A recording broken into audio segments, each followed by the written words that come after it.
Hello and welcome back to Beyond the Wall. Um, we ran into a bunch of weird, scary direwolf type things last week, and that was where we ended. So I'm excited and terrified for what's about to happen. Before we go into all that, though, I want to let everybody introduce themselves and their characters. Um, and we start at the top left. So me, for this one, I'm Raven. I'm the creative director for the Raven Evermore, which is my brand for all the various things that I do, most of which are tabletop related. So there's my link tree in chat. And then also the sponsors for the channel is Fundamental RPG, which is out now. You can get your physical copies on Amazon or the PDF version at coffee.com/raven/shop. It's a really cool D20 tabletop system. We use it for Animus and Water on this channel this season. Very cool stuff. Go check that out. And then Intrepid, which is the adventuring gear for real life, basically apparel with a tabletop theme. A lot of athletic and outdoor wear stuff, especially. And you can find that at the same place, coffee.com/raven/shop. Like it says at the bottom of the screen, just add /shop to the end of it.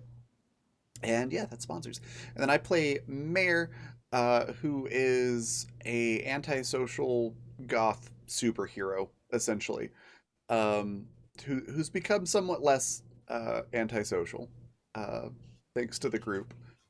Um, yeah, she's got issues. She's dealing with them, and the big one right now is scary direwolves. So this is gonna be fun.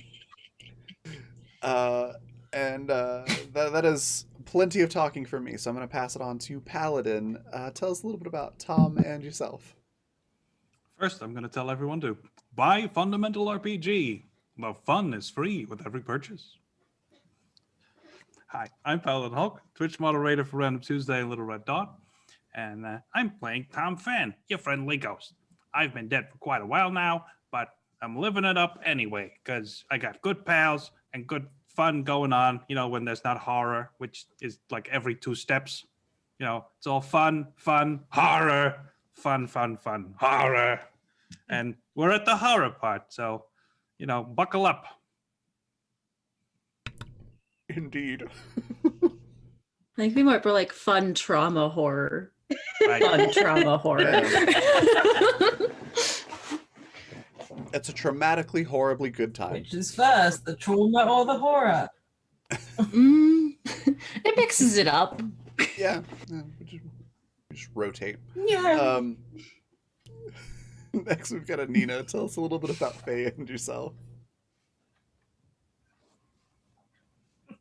Hi, I'm Anina Kasky. I'm a actor and writer, and I have a YouTube channel called The Awkward Actress with comedy sketches, some comedic monologues, and also a dark drama web series if you like a sort of Scandinois thrillery ride. So go check that out. Here we go. And I play Felie, or Faye for short. She is the archangel of animals, and she's been dealing and scary for her. And also, I think she's very aware that people were a bit upset with her last session, so she doesn't know what to do. But We were worried. wolves may be friends. Maybe friends. You can try. Oh, yeah, they're animals. You're up. Maybe they're animals. I think this is one of those, like, define animals for friends. So, like, where does it cross the line Does from define animals an to animal? monsters? Yeah. Are they friend-shaped? Yeah. I mean, So- they are Shaped. shiny, but I don't know if shiny constitutes as friendly. To quote an episode of Water recently, it's like those don't look like friendly tongues. The tongues are not friendly looking. Yeah, What are you doing over there? Yeah. There was an alien that basically has like a sort of like a snake-like tongue. So they were like sniffing the air with their tongue. And one of the characters Oh. saw that and they were like, yeah, that tongue didn't look friendly. That's not a Snakes friendly can be tongue. friends. It's not traditional fire. Yeah, it was really funny. It's been kind of a running gag. Anyways, next we've got Hannah. Tell us a little bit about Joe and yourself. Hello, I am Hannah, occasional creative and part-time human. Today I will be playing Joe, who is the only person in the party who does not have weird magic powers. And she's doing her best. Let's just put it that way. All right, and then last but not least, Yaz, tell us a little bit about this wonderful world and your wonderful self, and take it away.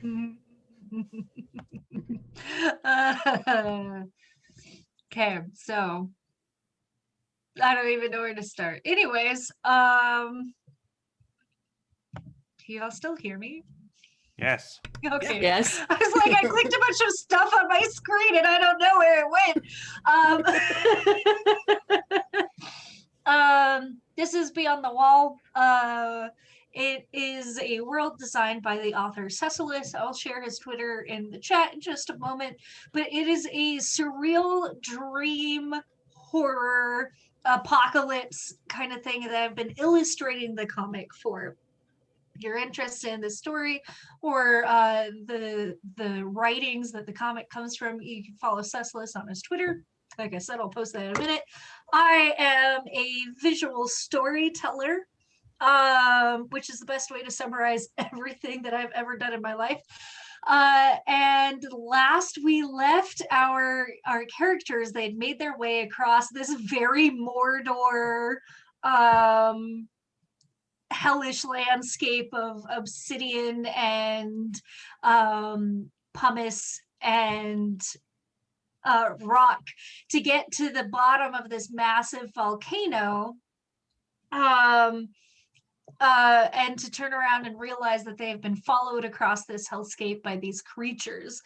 And just as a refresher on these creatures, they seemed to have literally moved out of the landscape. Like, you knew that they had been there, you had an inkling that there was something following you, but you didn't realize how many had been following you. And they're all made of a very pumice-like chitinous armor.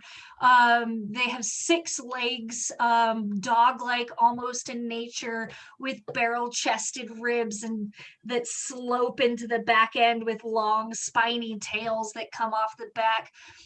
They have arrowhead-shaped heads, skulls, and several eyes that you can see glittering behind this almost transparent obsidian layer that cakes them. And everything about them is almost like scales, where when they, like, you can kind of see that they're testing the air or trying to communicate with each other. And every time they do, a shudder rolls through this scale-like chitinous material across their exterior, and they make this sound that is kind of a cross between like a chittering and a breathy echo. And you can tell as the sound moves, it moves through them, like they're responding to each other in sort of like a woo wave kind of manner. And you guys are standing at the bottom of these stairs staring at these creatures, and that's where They we were left off last time. horrifying until you described them doing the wave, and now I think I was gonna say, so they're not friend shaped. They are definitely not friend shaped. Dang it. But they have not, they've started no, they did lunge at you. That is exactly Yep, that's where we ended. left off. So there was this suspended minute where they all revealed themselves, and it looks almost like an ocean of movement that is coming for you, but they all began to surge forward. What would you like to do? I've thought of something. If you don't want, if I can go first, I am gonna do the protect someone thing. and obviously I'm going to aim that at Joe. And the way I'm going to do that is by making a whistle, a dog whistle, like a ghostly dog whistle. I'm going to blow it, and then they're all going to be angry at me. All So right. that's all the right. plan. Tom, They're you gonna were my come for me. favorite. Do you Yeah, have to dog roll whistle. for that, or is that just something I'm- that happens? The whistle part, I'm just doing the protect someone move, and this Okay. is what it looks like. All right. We'll just go for it. No need I'm for assuming I rolling fuck it up. Let's go. Oh, close enough. Yeah. Make a Shift success. over So you protect me, but you are going to suffer some or all of the harm I was supposed to take. And that fits perfectly with how I imagined this, right? So, Dang it, Tom. So you blow this whistle. The effect of the whistle, the area where, like, if sound was a cone, like had a like a cone shaped area of effect, the direction that you blow the whistle out, you can see these creatures kind of like recoil, and they're held back for just a second, but as they start coming back towards you, they seem to be even more angry and very hyper focused on you, I would have thrown a ghostly stake, but that doesn't work. So, Tom. oh well. Next. We continue to many lament. are there? The lack of flesh cakes. Yeah. So I think Mare's reaction to this is like, what do you do with, a lava stone wolf monster? You give him the cold shoulder, quite literally. Oh my gosh. So yeah, Mare would like to make an ice wall in front of everyone. Literally by like have it come from her shoulder and like lean into it, like Just do bracing like it a up. little shoulder brush. God, I don't think she's quite that badass yet. Can I have you roll magic for me? Absolutely. Where is my character sheet? Here it is. 10. Yay. Hey, you are successful. That the ice, I imagine it creeping up, well, not creeping up, but rushing up It's the layers. it's doing the thing again. Damn it. Sorry. Curse you, Mike. Curse you. I think there might be a short because the mic, you have to pull it out and put it back in, and I think I might have like strained one of the things. Yeah, it's weird. It's like the volume kind of goes in and out, but it's not crackly or like cutting out like entirely or anything. It's like somebody sitting there with the volume knob just turning it back and forth. Whee! Or like someone put like a muffle on it. A muffler. Yeah, it's strange. But you were saying. You are successful. And it builds up this wall like a wave, kind of trying to crash against these creatures, and they are held up. They are deterred. Anina or Joe, who's next? So are they completely blocked by this ice doodah? They are impeded by it. But you can tell that they're trying to figure out a way around it. Okay. Also, it's ice on a volcano, so it probably won't last long. Yeah. Maybe not. You did get a 10 though, so it's lasting longer than, Some strong it ice. could.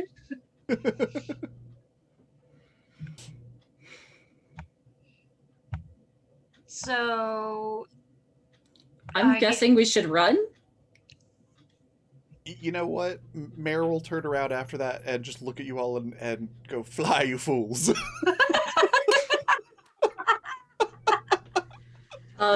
good times. Joe does have her shotgun out, but she will be like, "Okay, sounds good. Gonna just go." So you guys begin the ascent up this rough-hewn staircase on the side of this volcano. Can I have you all roll cool for me? They cool in the volcanic Yes. heat. Literally. Nice. Oh yeah. Faye and Joe are going. All right. All right, not bad, not bad. So Tom and Mare, as you're booking it up the side of this mountain, both of you get like the that desire to look back when you're running from something terrifying. Uh-huh. Like it's almost compulsive. Like you gotta look back. Mm-hmm. I You get look that back. sensation, and you cannot ignore the desire to look back. Nor would I want to. What's And going on back there? what you see, so you guys have probably made it like maybe like if we were to consider the height in stories, you've made it about 2 stories up, and you guys glance back and you can see that these creatures are either clawing their way through the ice or have managed to like climb up this ice wall and are falling over the side of it, regrouping and beginning to like snuffle their way up. How many are there? More than you can count. Oh dear. There's a lot. So they're made of Well, stone, obsidian. Their exterior is made of both pumice and obsidian like armor. Hmm. Ooh, Hmm. what if we did a combo attack of Mare like getting them really cold, and then Joe shooting them with a shotgun? Because pumice and obsidian are both very brittle. And that's what I was thinking, but I was like trying to figure out how I could hit a lot of them at once. And I was like, can I construct some sort of tuning fork Oh, that would be interesting. and or something that can emit a frequency to perhaps Like a- shatter them? Like a sonic attack. That's cool. Because I'm like, I have a shotgun, but I can only shoot one at a time with that. If you're gonna go with a sonic ooh, I attack, have an though, idea. gotta go fast. Cool. I'll get on it. Nina? While Joe's making her tuning fork, I'm going to, well, Faye is going to release a flock of very angry cranes to Excellent. pierce, Crane attack. attack them and at least hold them at bay and like pierce in between the mushy All right. parts of their armor. I am gonna have you roll weird for that one. Sure. Whee. Oh no. Oh, great. Can I say what happens, or would you like to Yes. say what happens? None of the So cranes have beat. you guys begin to group together so that you can work on this project to protect each other, I assume. And Faye, you turn around and you cast these cranes out. I assume they come out of your wings like the rest of the animals have done.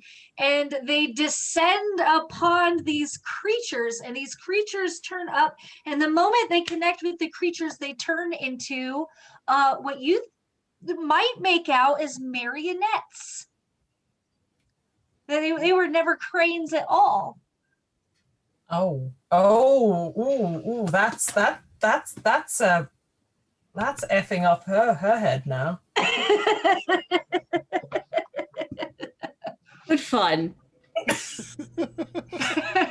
I mean, paper cranes would be cool, Okay. but puppets. We're gonna stick with the puppets. I love puppets. They're so creepy. What are Faye's the rest just of you like, guys? Sorry, go Disturbing on. thoughts.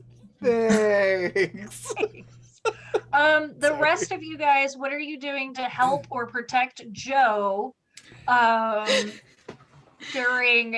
while she's trying to put this together. Joe's like, I have an idea, and just like stops dead and starts like going through her bag. I Um, distract her, but it's also a musical instrument, a tuning fork, so I can help. This is a thing I can do. Excellent. Mayor, what are you doing to assist or protect? I like the making them cold because that I think will help increase the efficacy. Do you Yeah. want to take this turn to roll magic with advantage? Sure. Okay. So I'll give that to you on the next turn. Joe, I need you to roll sharp for me so that you can make your things. And Paladin, you're gonna roll an assist to help her I out. guess so. That's a plus cool, y'all. Do I roll cool? There should be a help out option up in. Help out. Nope. Yeah. Oh, yep, there it is. I see it. It's cool. Boom. I'm terrible, and I just distract you and make everything worse. Oh Now it's no. like this. And then I have it's a normal fork, right? I'm like, it's just a second. Yeah, it's lovely. Aw. So you are able to do it, but it doesn't do what you want it to do. Where does it go wrong? Or would you like me to handle that?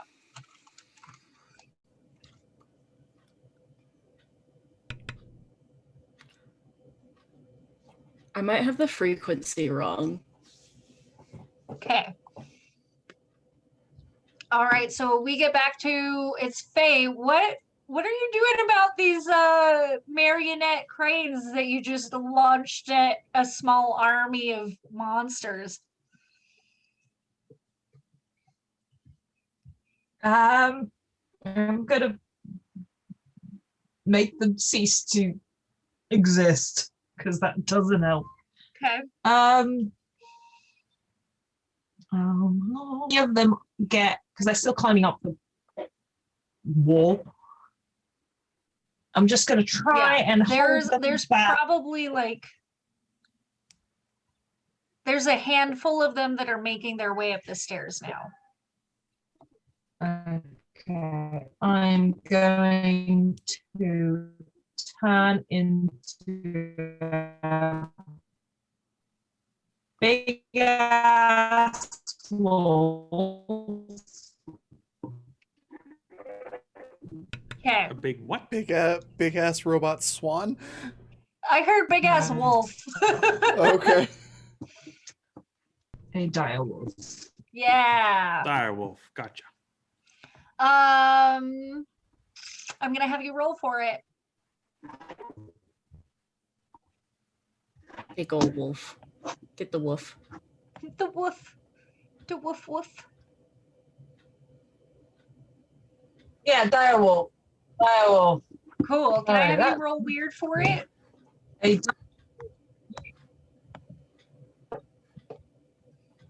Oh dear. Did we lose you? Oh dear, oh dear. Come on. I love when you gotta like coax Yeah. your internet along, like, I'm come on using now. it being slow, but I'm doing it. You're getting there. I'm giving her all she's got, Captain. Oh no, we lost.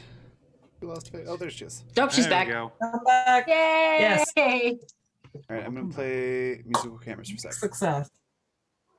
All right, so can I have you When roll you can weird then for dispatch turning into that a dire wolf? Yes. Thanks. Mixed success. All right. So something similar to like the cranes happens when you shapeshift. And for the most part, you shapeshift properly.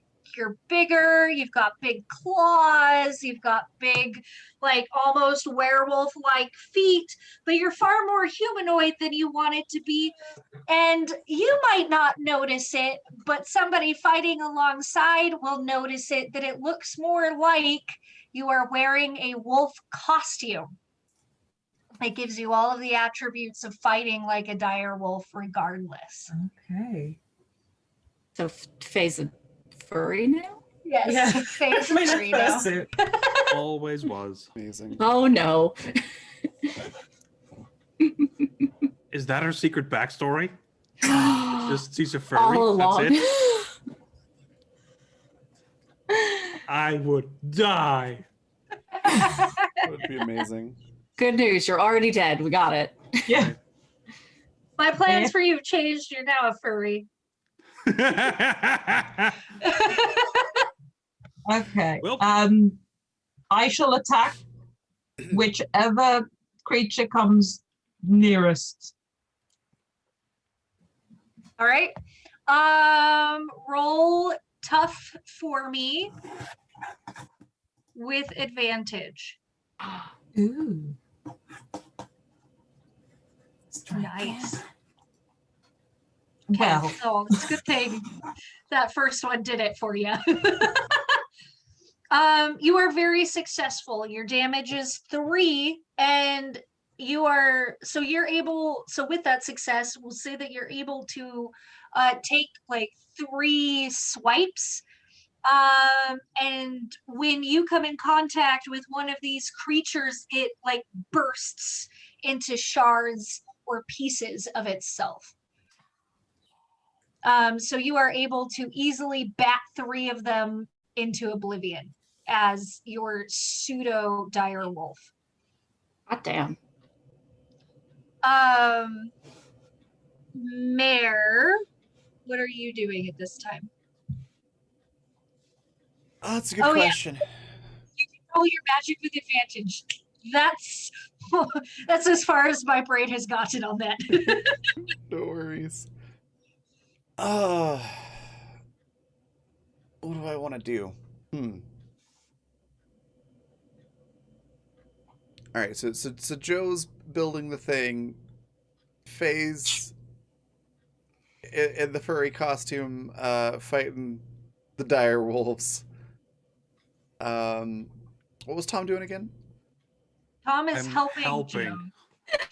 Okay. Okay. I like to imagine I'm wearing one of those onesies, like fuzzy onesies. Yeah. Kigurubi. You look like Max from Where the Wild Things Are. That's literally what I was just Oh. picturing. Except Oh. you actually look very scary and intimidating. Yeah.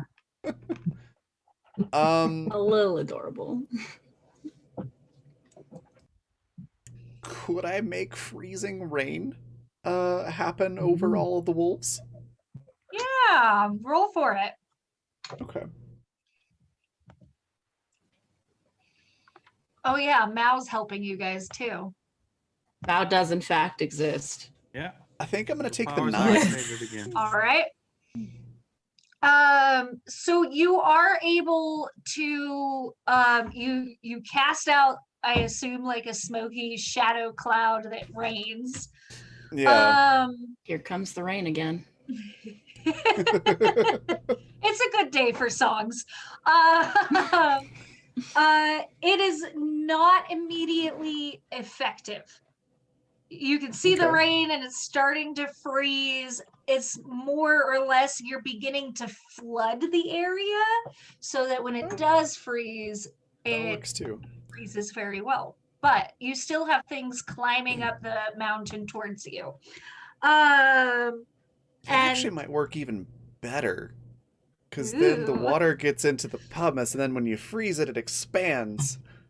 Yeah. science, we've done more science in this game than I think I have ever had in a single game I've ever done.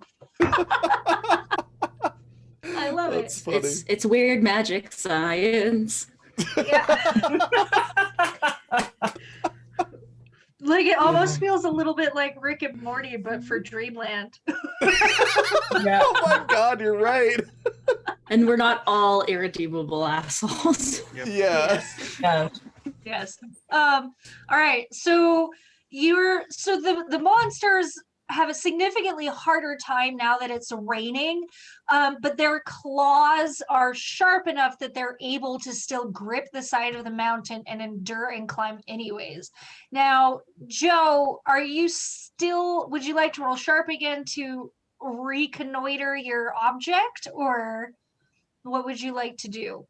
I guess I'll try it again. Yeah, let's do it again. I'm still helping. Yay! Good luck. Roll sharp and assistance. I will wait for the assistance. Yeah! Yay! I believe I get a +1 then. Yes. Cool. Yay! Yeah. So If at first you don't succeed, try again. just force it. You're This is like, like well, as this is high as we can wrong, go. and you smash it and make something else. Whatever you do. Oh, she's gone. Oh, that. What? You need There you are. Hey. That's an amazing name. Thank you for the follow, Nerdy Drunken Monkey Goblin. Yes. Goblin Awesome. life. We're here for the goblin life. You, whatever it is that you do, you're able to get back to the drawing board and very quickly restructure this. Tom has focused it and helped you out, and you nailed it. What do you do with this now that you have it made? I guess I'm gonna look at Bear and be like, okay, do you think I could? Is it good yet, or should I wait? Is it actually starting to freeze yet? Yes. All right. Yeah, I think Bear's just gonna look at Joe and say, I think it's now or never. That's about as good as I can make it. Big thumbs up. Do I have any other metal object? Because I feel like I've literally created just a dumb tuning fork. I would imagine that it's like this really large tuning fork, and even just like moving it around, you get like the vibration coming off of it. So all you have to do is bang it on something. Yeah, I was imagining she just like smashes it against like a rock on the ground and then holds it up. Excellent.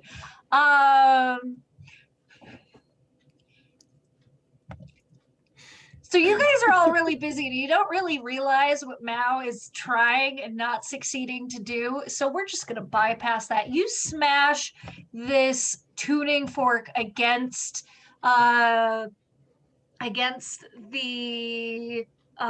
rock, and you just hear like the thrum that it puts off vibrates everything. Like the rocks around you on either side of this stairway that you've been climbing begin to shudder and shake and bounce and roll down the volcano.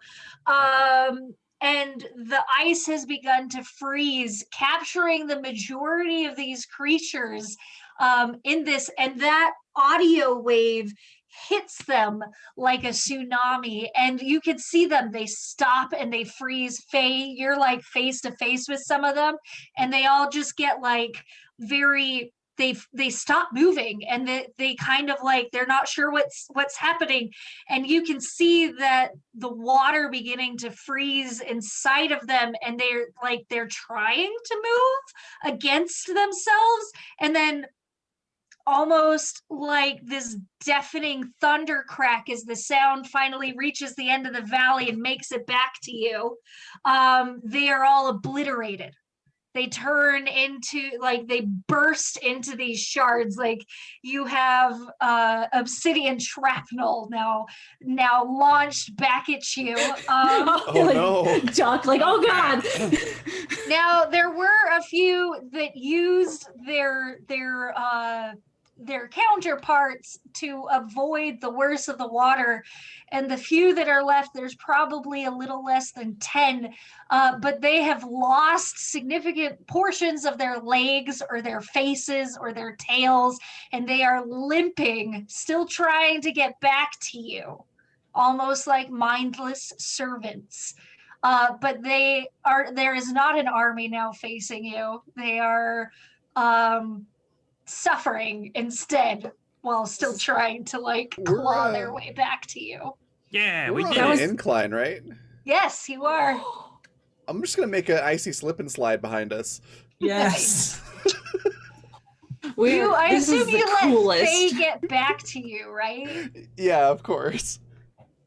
All right, Yeah, now, Beryl just call it out. Don't Be use the like, fork again, because that's gonna cause an avalanche or like what the volcano will erupt or something. Yeah, no, we're done. This is done. We're Okay, good. we're Okay, gonna good. wrap it up and put it in the bag. Is it gonna Uh, fit? That thing is huge. Don't worry about it. I'll put it in the Hammer Space Workshop. All right, with okay. That's very effective. Mare communicates her plan with everyone before doing it, so that people can get out of the way. Oh, sounds good. Excellent. So these creatures reach your, I'm not going to make you roll for it. You're able to do it. They reach your slip and slide, and they are, for the most part, impeded. They cannot use a direct line to get to you. And you are currently out of danger. Now, Faye, I don't know if you want to roll to realize or how you want to do that. You believe that you are still a dire wolf, but you get back wearing this wolfy onesie with giant wolf paws and wolf feet.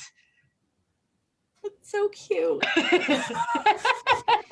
So she'll I think she'll be on all fours because she thinks she's on all fours. So she'll come up and then actually look at her little paws and go,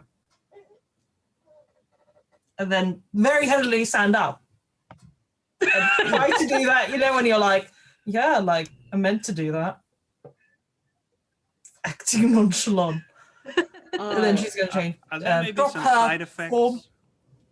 Are Sorry? there maybe some side effects from the thing that happened back there? Because you look a little different than usual. Wait, is this my fault? Is this because I did the thing? I'm sorry about that, by the way. I'm sorry.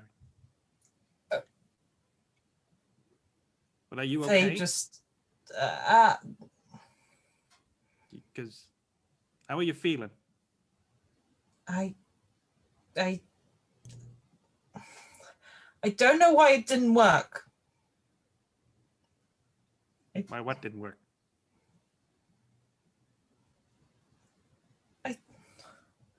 Why wasn't I a wolf? I don't know. I mean, you turned into a bloodhound before. That worked. Well, you turned into one. Well, we did, really. It was a team effort. But it worked back then, and that was after. So maybe you're just not in the right headspace. Well done, Joe.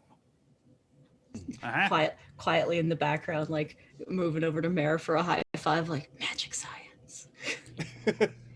Mare will actually give Joe a high five. And like a little And then- thumbs up. Just It's okay. I'm sure you'll be back to normal soon. I'm sorry. About what? Earlier. What happened there? I You don't- don't get it. It- I mean, you it's don't o- have to tell us, but It's okay. You can think about it for a while if you want. I don't know. I don't know what happened. Okay. I don't know. Alright. It wasn't me. That wasn't me, and this isn't me, and it should have been a wolf, like a proper wolf, not whatever this was. My mom wanted me to be a concert pianist, and that didn't work out. So, you don't always get to be what you want to be. But Sometimes I'm an angel. Well, you can still, like, you still got your wings, right? Like, Yeah. yeah, so you are. I mean, it's close enough anyway. I mean, what is an angel except, person in a dress with some wings? I'm an archangel.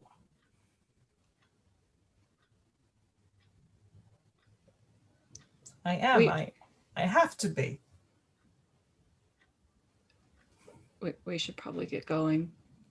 Yeah, there's like a beacon or something Yeah. that we gotta light, I guess. It's gonna be okay, Faye. Yeah. Well, why don't you practice on the way up the mountain? Make Yeah, you make still some, got like some small animals or something like a mouse. Yeah, you're right. It must be this place. Mm-hmm. Everything's gonna be all right. And then she Mira, makes a little tiny bird just to test if her magic still works. Oh, it does. She looks relieved. whew. Well, that's good. that's funny. I'm literally hearing a bird from I somewhere. Right? Me too. It's from here. It's actually. Oh! That's Faye's real. amazing. The Wow, magic is Raven real. Is Raven like? I'm a finally Disney perfect? princess. That's great. I love it. Oh my goodness. That's awesome. Yeah, Mare actually it sort of does like making sure that Faye can see that she's doing so, like a tiny like pat on the shoulder, like it's okay. We'll figure it out. Uh-huh. She nods. And then she sort of leans towards Tom and goes, "Can you not do that again? Please." Like the possessing thing. Yeah, it's only for emergencies, and it wasn't really an emergency quite yet, because I didn't even try to talk to you before I tried it. So it was my bad. I should have just I should have talked first. Yeah, I'm sorry. It just. Maybe a good bonk on the head would have done it. I don't know. I Yeah. don't know. No worry. I forgive you. You forgive me. Right? Easy peasy. And we just move on like it never happened. What is Mal up to? It's always an Holy important shit. question. He doesn't have like 4 heads on or something. Right? No. We're just like, no. dang it, Mal. Mao doesn't look unusual at all. In fact, Mao looks kind of distressed. And they like you guys have had your conversation, everything has been going great, but Mao's like literally digging weird garbage items out of their bag, looking very stressed out. like Wow, did you misplace your glasses? Mao looks up at you and is just like wants to say something, but it's not gonna come out well.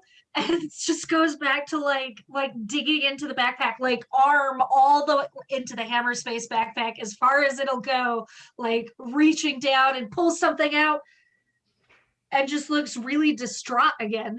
And is just like shakes their head and puts everything back in the backpack, zips it up, throws the backpack on their shoulder, and comes to join you. Okay. Did- You know about hammer space. Why don't you go talk to Mao about what's wrong with the bag or something? I know nothing about hammer space. You're a scientist. You know all the things. I'm a mechanic. It's basically the same. They're still trying to climb up the. I feel like we should get going. Mao just nods her head All at right. you. Just like, yeah. I am gonna find a moment to talk to Mare while we're climbing, and when no one else is like super close, I mean, like, hey, Mayor, can I talk to you for a second? Yeah, what's up, Tom? So back there when I possessed Faye, remember Um, that?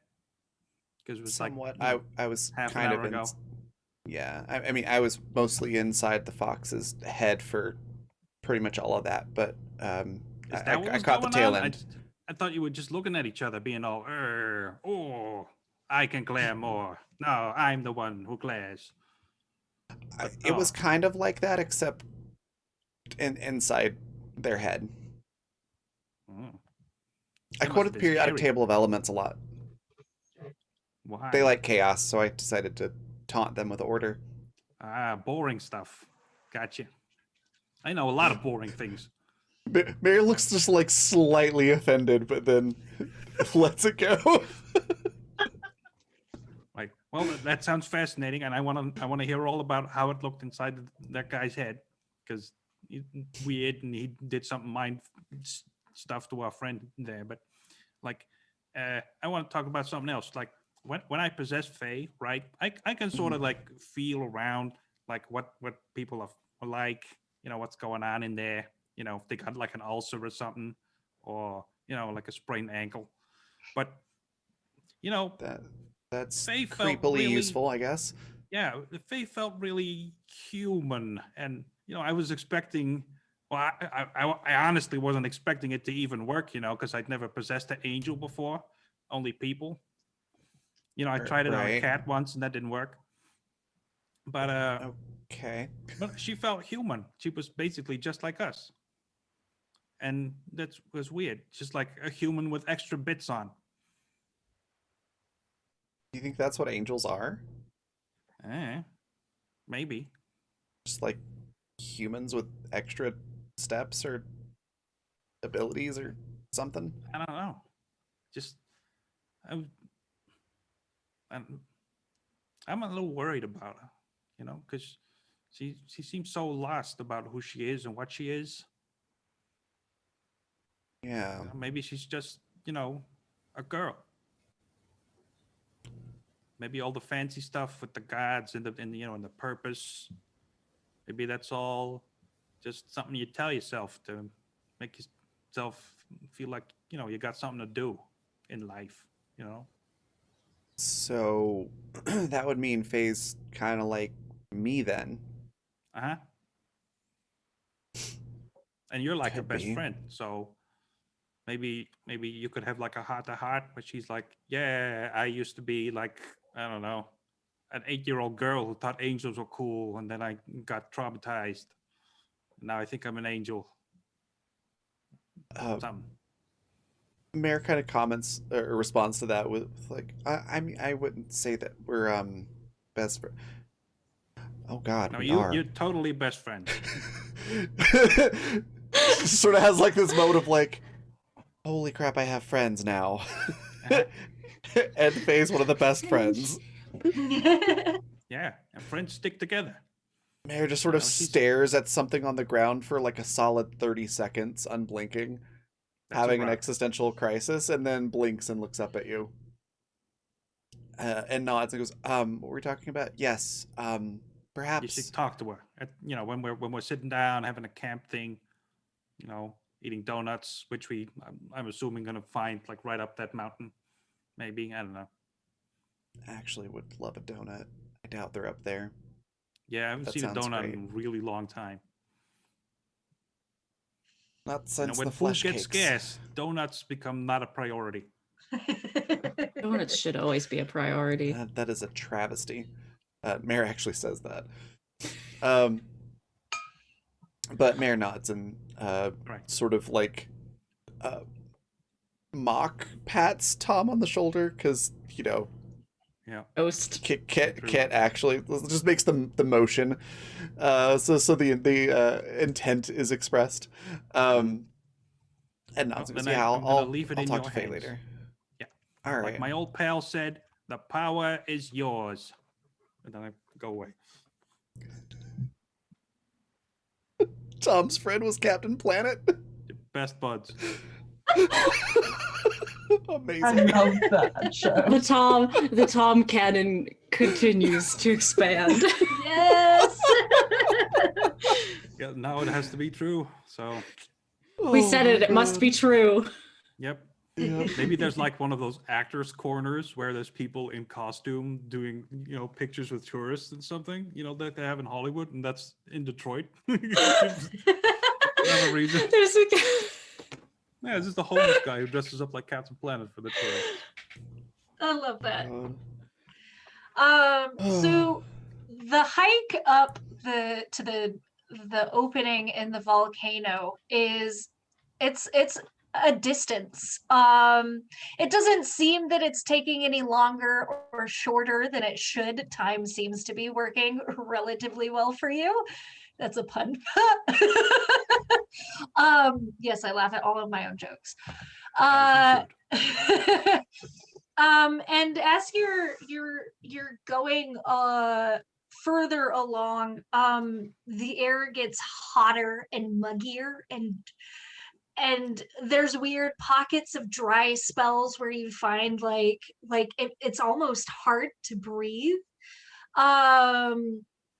And for some reason you begin to start feeling heavier or more sluggish as you're going. And as you're like, Mao is kind of like buddied up to Joe, being like quietly grumpy about whatever it is that she's grumpy about.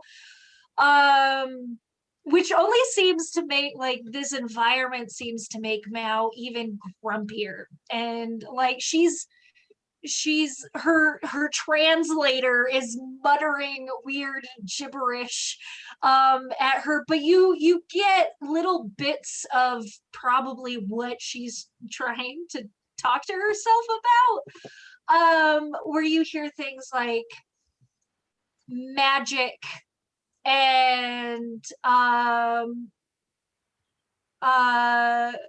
locked doors and working or not working, or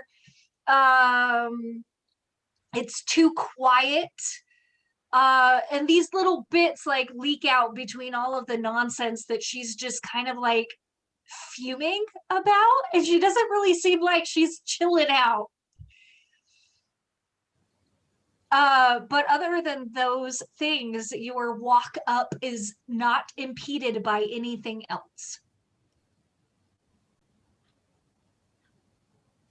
Like wipe hand on coveralls and like offer one hand to Mao just in case she wants. It's like, hey buddy. Mao, just take your hand. She's like, yeah, I'll hold your hand. This is a little bit better.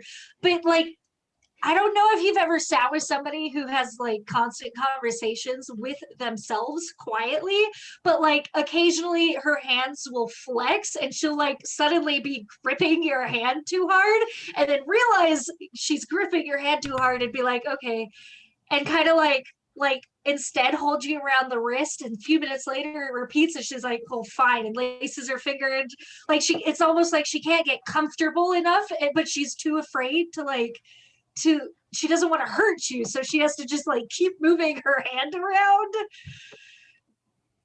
I don't know if you've ever experienced that with somebody. I know exactly what you're talking about. Yeah. It's fine. It's fine. Pretty sure I've been on both sides of that. Yeah, I think I've done that to someone. Definitely. Talk to myself. We're gonna have to try and fix the translator sometime. Poor Mao. How's having a day? Still, I Joe think my has- favorite decision of this entire campaign is making that thing. I love that you like. I was like, oh, I'm gonna have to make her a tablet so she can like type stuff out and it'll say stuff for her. And you're like, no, a crown psychic translator. I'm like, okay. Tiara. I imagine Mal looks like hairless Starfire. Oh my god, yes, Yeah. it's amazing. I love it. All right. Yep. Good visual. Is there any other conversations or things that you want to work on your way up there before you get to the top? Since we're just walking, I think Mare might go have that conversation with Faye. Mm. Oh, heavy Um, conversation day. yeah. Mm. So yeah, Mayor will drop back or walk Trot ahead up. wherever Faye is. Sort of walking next to Faye and just say, "Hey, how are you doing?"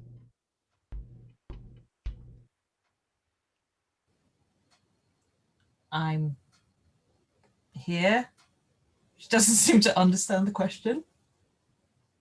Um, you feeling okay? Do you have a headache or anything? Maybe an existential crisis of identity or anything like that going on? Bear's great at this.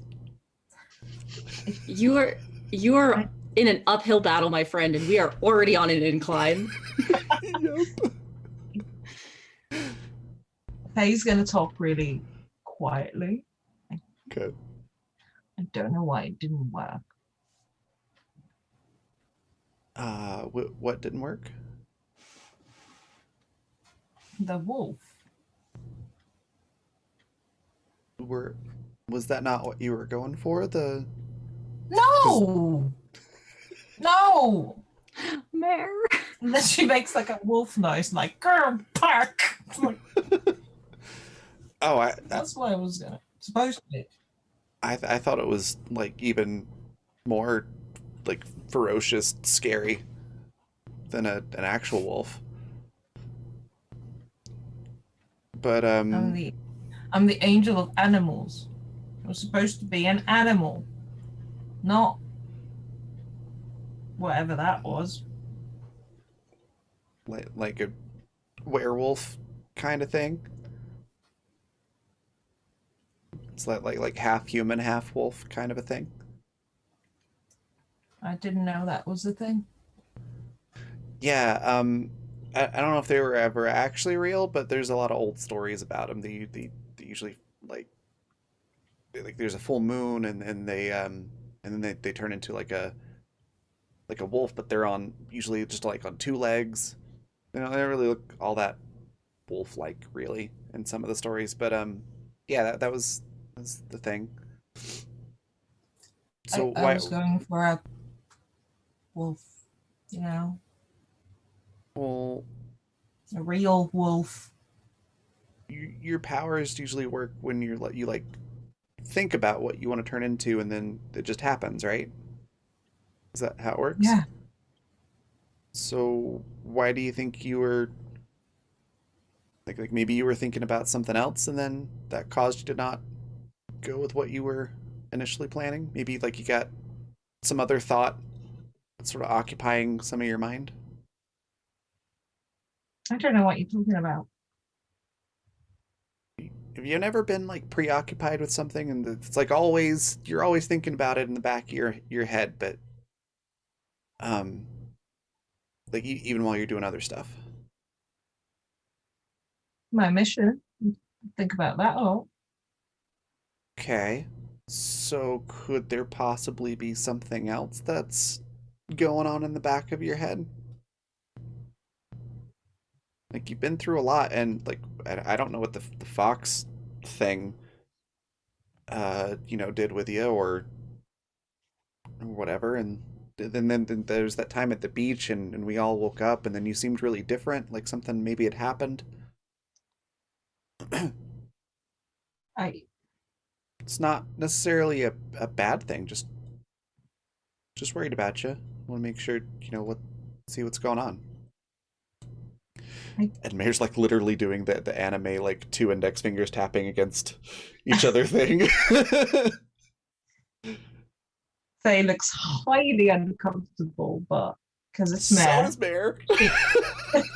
because it's Mare, and she'll lean in and like whisper even more quietly, like, you know, him. I don't know what it was. I just wanted to be near him, and I know it was wrong, and I shouldn't have done that, and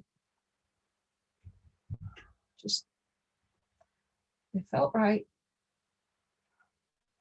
Maybe maybe use like some sort of weird mind control beam thing on you or something to make you feel that way. I was in his head. It was pretty weird. Wouldn't put it past him. What was in his what was in his head? Um, What did abs he absolute chaos. And then like a really hungry, angry looking beast. Really didn't like order. Like absolutely hates the periodic table of elements. Especially barium. I don't know why that set him off, but did did he like me? player question. There wasn't anything about Faye in his head, was there?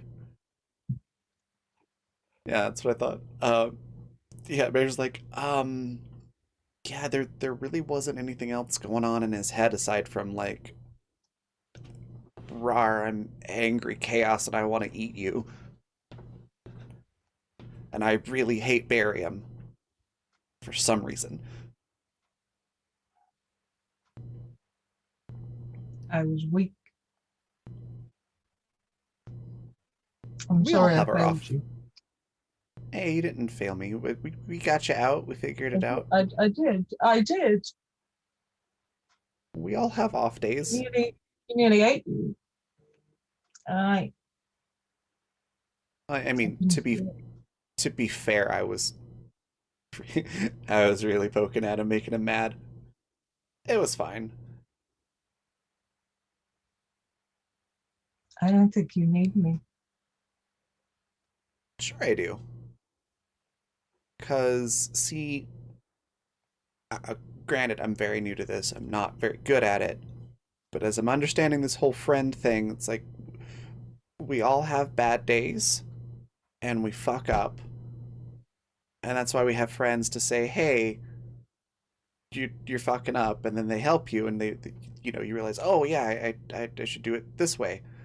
And then that friend eventually will do the same thing and be stupid, and then you can go, "Hey, you're doing the stupid thing." But I'm an angel.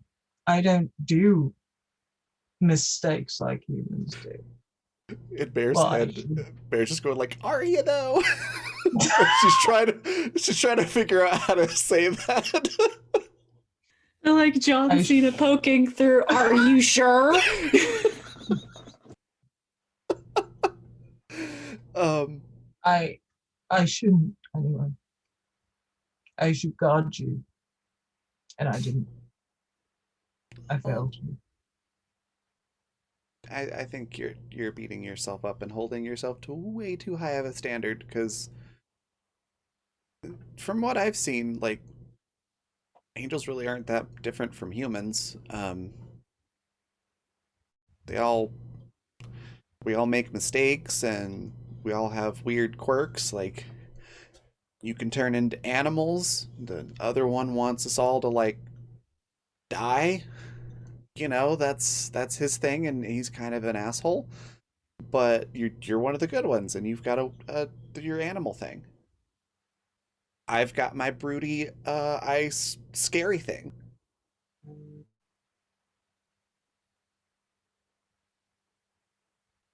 Joe builds stuff.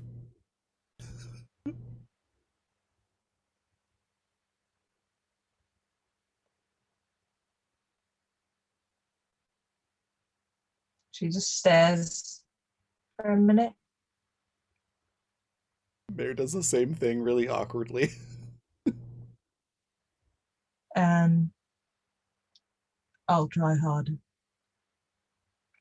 Uh, Bear just puts a hand on Faye's shoulder and goes, "Try less hard. Try that." Now Faye's very confused. Bear just goes, "Look, trying harder seems to not be working. So give trying less hard a shot and see if it works better. Just So- relax. So I shouldn't do the animal thing. You can do the animal thing, just don't try so hard. Like, so like it's when I first started trying to make friends when I was a kid. I would be really loud and uh clingy kind of because I was trying really hard to make friends because that's what I was expected to do. Um and because I was trying so hard, I wasn't really making friends. Um because I was obnoxious. Um because I was trying too hard. So now I'm not trying at all. And now I've made all of you friends. And it's worked out pretty well so far because I stopped trying. I mean, I'm trying a little now because, now I'm trying to build like relationships with you all. But like, I didn't have to try hard to get you all to like me, I guess. So with your magic and being an angel and stuff, just be you. Don't try so hard to fit an expectation. I don't know why I'm here. I mean, I don't know why I'm here, really, except that I had some weird dreams that said, "Hey, you're gonna save the world and stuff," and so that's why I'm out here.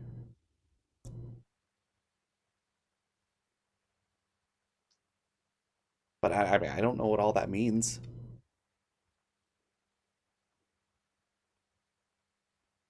Okay. So yeah, just be yourself. It's fine. I mean, if you mess up, I'll get your back, and then when I inevitably mess up, you'll have mine. Okay. I am sorry. Nothing to be sorry for.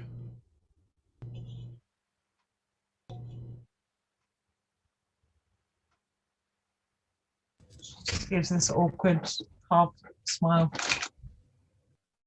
Um, Mare goes to like kind of sort of do a hug thing, and then it sort of turns into a side hug. Um, does Faye try to hug back or just stand there? I think she purrs like a cat. Okay, I think Mare does like the side hug and like two pats and then stops. It's like okay, that's enough of that. And sort of pats Faye on the shoulder. This is so precious. I'm losing it. I'm real bummed about what's gonna happen next. Oh Why you gotta tell us this? no! We're working so hard to overcome our trauma. Mare opened up. It's so delightful to get your responses beforehand. So you can torture us more. Oh, Was there any other conversations that you wanted to add before we get to this peak? nope. I think Mare's filled her talking quota for like the month. Ray just looks concerned. She looks concerned. Thanks so much for the donation there, Paladin. Are those for D6s? I don't care. You're both great. Oh, thanks. All right, so it's taken some time. You guys are very out of breath. You're tired. But you make it. The stairway finally ends. You can see the carnage of whatever these monsters were as dust down at the bottom. And that beautiful albeit very, very run down architecture is what creates this archway into the volcano. And you can see heat radiating off of everything. I assume y'all go in, right? Yes. No, I figured we'd just turn around and go back to the city. Well, Oh, that's what the about heck? enough adventuring for me. I want to ride the slide down. You know, the ice Whee! all the way down the mountain. We conquered our inner problems. We connected. You know, we had heart to hearts. That's it. That was the real goal the whole time. We're done. I think we've started. Nope, it's all done. It's finished. Mare never has to talk again. Dumb skis. So you guys, No, she'll go in. Mal kind of falls to the back and lingers out on the outside as you guys kind of push in. And what you find on the inside is this strangely organic, filigree looking bridge that has this center dais in the middle, and there is the brazier that you were looking for.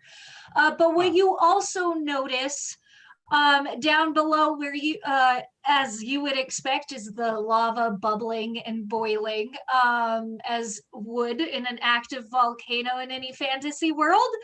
But above the brazier and along the walls, you see this sticky black tar that has almost spider webbed out of a centerpiece. And in the center is a young, masculine, androgynous figure wearing a satin blue dress that has been imprisoned in this tar.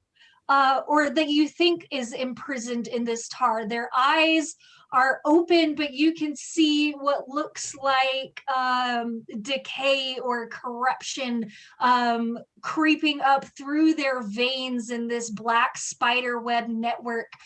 Their eyes are all white. You cannot tell what direction they're looking in, and you're 100% certain that they may not even be present. Isn't my masculine androgynous human? I really thought about it, but no. Okay. With that, I think this is a great opportunity to go take a break while you guys think about what you want to do with this. I just want to leave with one reminder before we go on break. Anina, your character is faced with a duality decision. Your god has asked you what you assume to be is to break this diet or this brazier. Which is in direct conflict with what you are hoping to achieve here. So I'm gonna let you think about that. Well, what Go Persephone told us. Yes.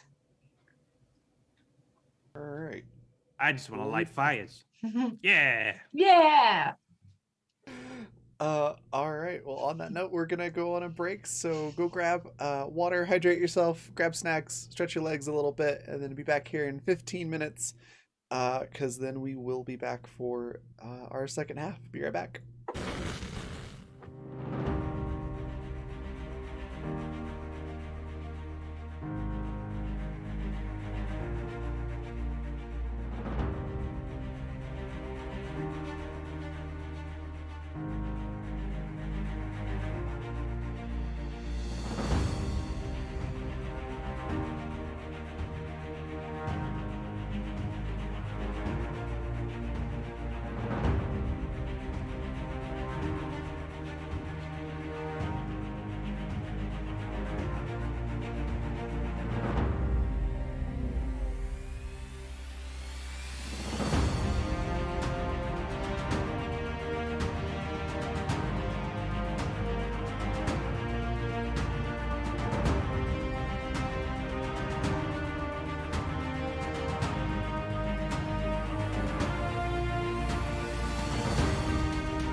And we're back. Yay! I think it's really cool that Eris is relaxing to this. I'm glad that you find this relaxing. How wonderful. Aside from the bombastic opening, it's been very heartfelt. Yeah, it's been really chill. Yeah, we might take a hard left here, but we'll see. So you guys have walked into this cavern, as described. What are you planning on doing first? I walk in saying, "Here, beacon, beacon, beacon." Oh, there it is. Huh, that's easy. Is the person on the wall? They're on kind of like a ceiling. What? I'm just gonna is that a person? Huh. Is the beacon the person? Sorry, I'm confused. The beacon is not the person. The beacon is a There's a brazier that is kind of like set up in the middle of this dais area. And then above them, where there's tar like coming down the inside of the volcano, there is this person that is suspended. Is the person right above the brazier? Not right above the brazier, probably like maybe 10 feet above it.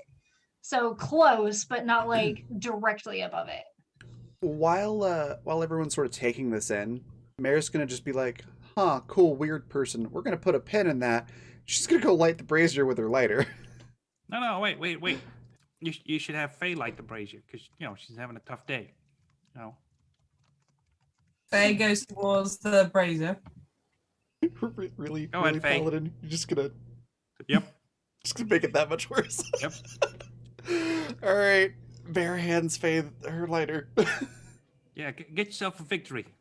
Is Mao still like hanging out outside? Yeah, like they're sort of like doing like, the indecisive hop back and forth.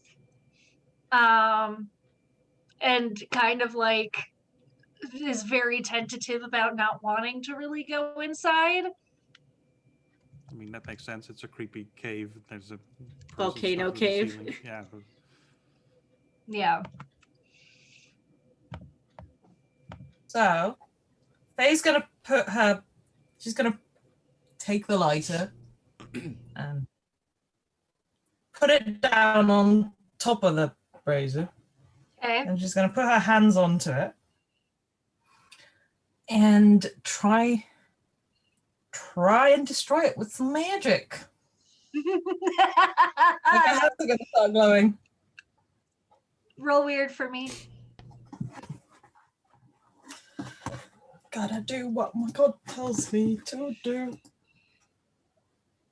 Do you though? Do you?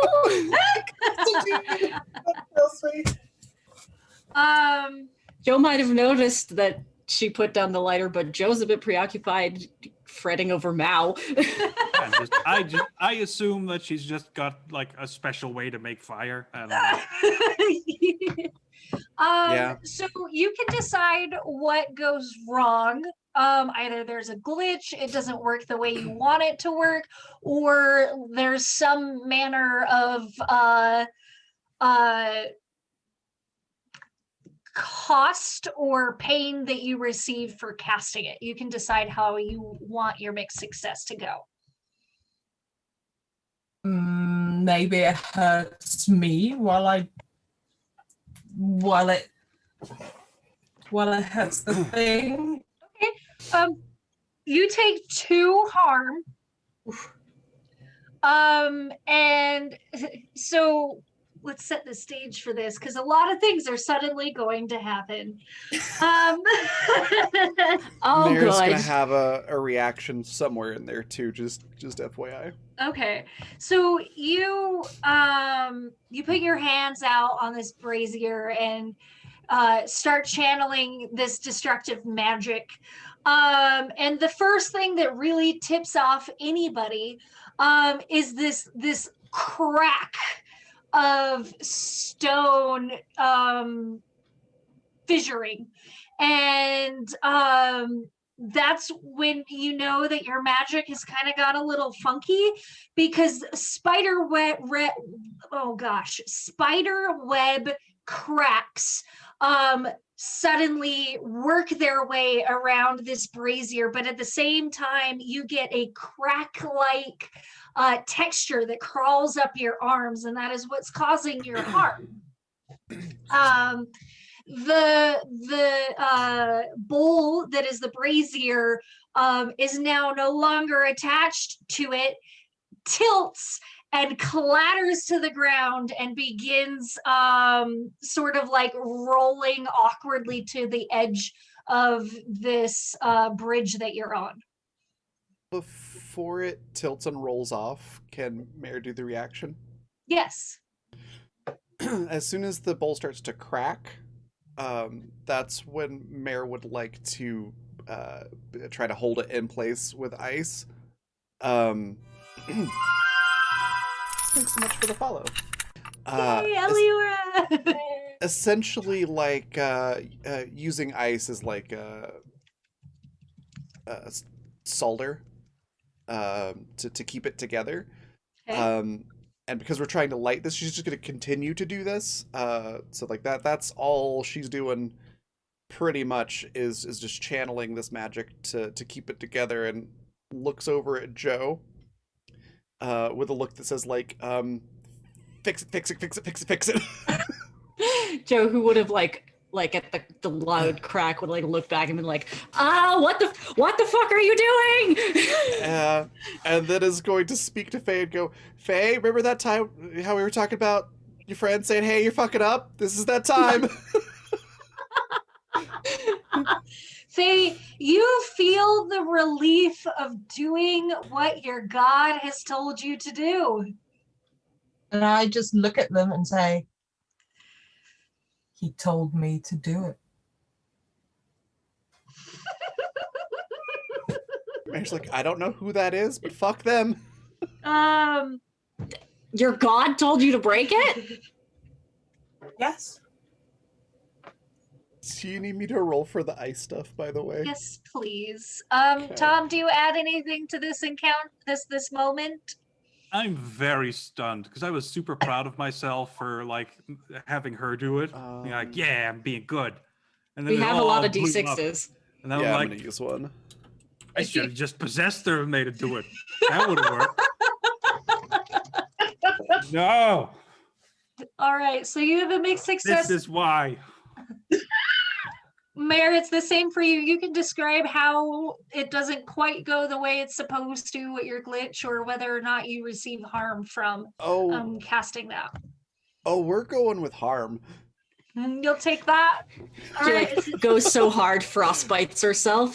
It's the almost this in a similar manner that Faye received harm. It's the same for you. You also take 2 harm. Okay.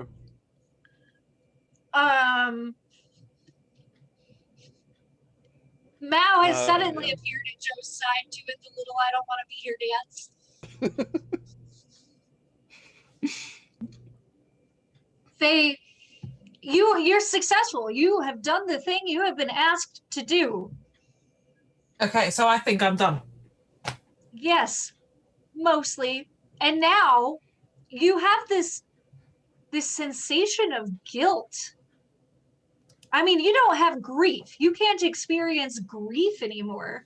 But in its place, you have almost this nauseating sensation of guilt or wrongdoing that kind of takes you up, and almost like there is an empathetic wave that kind of comes from you.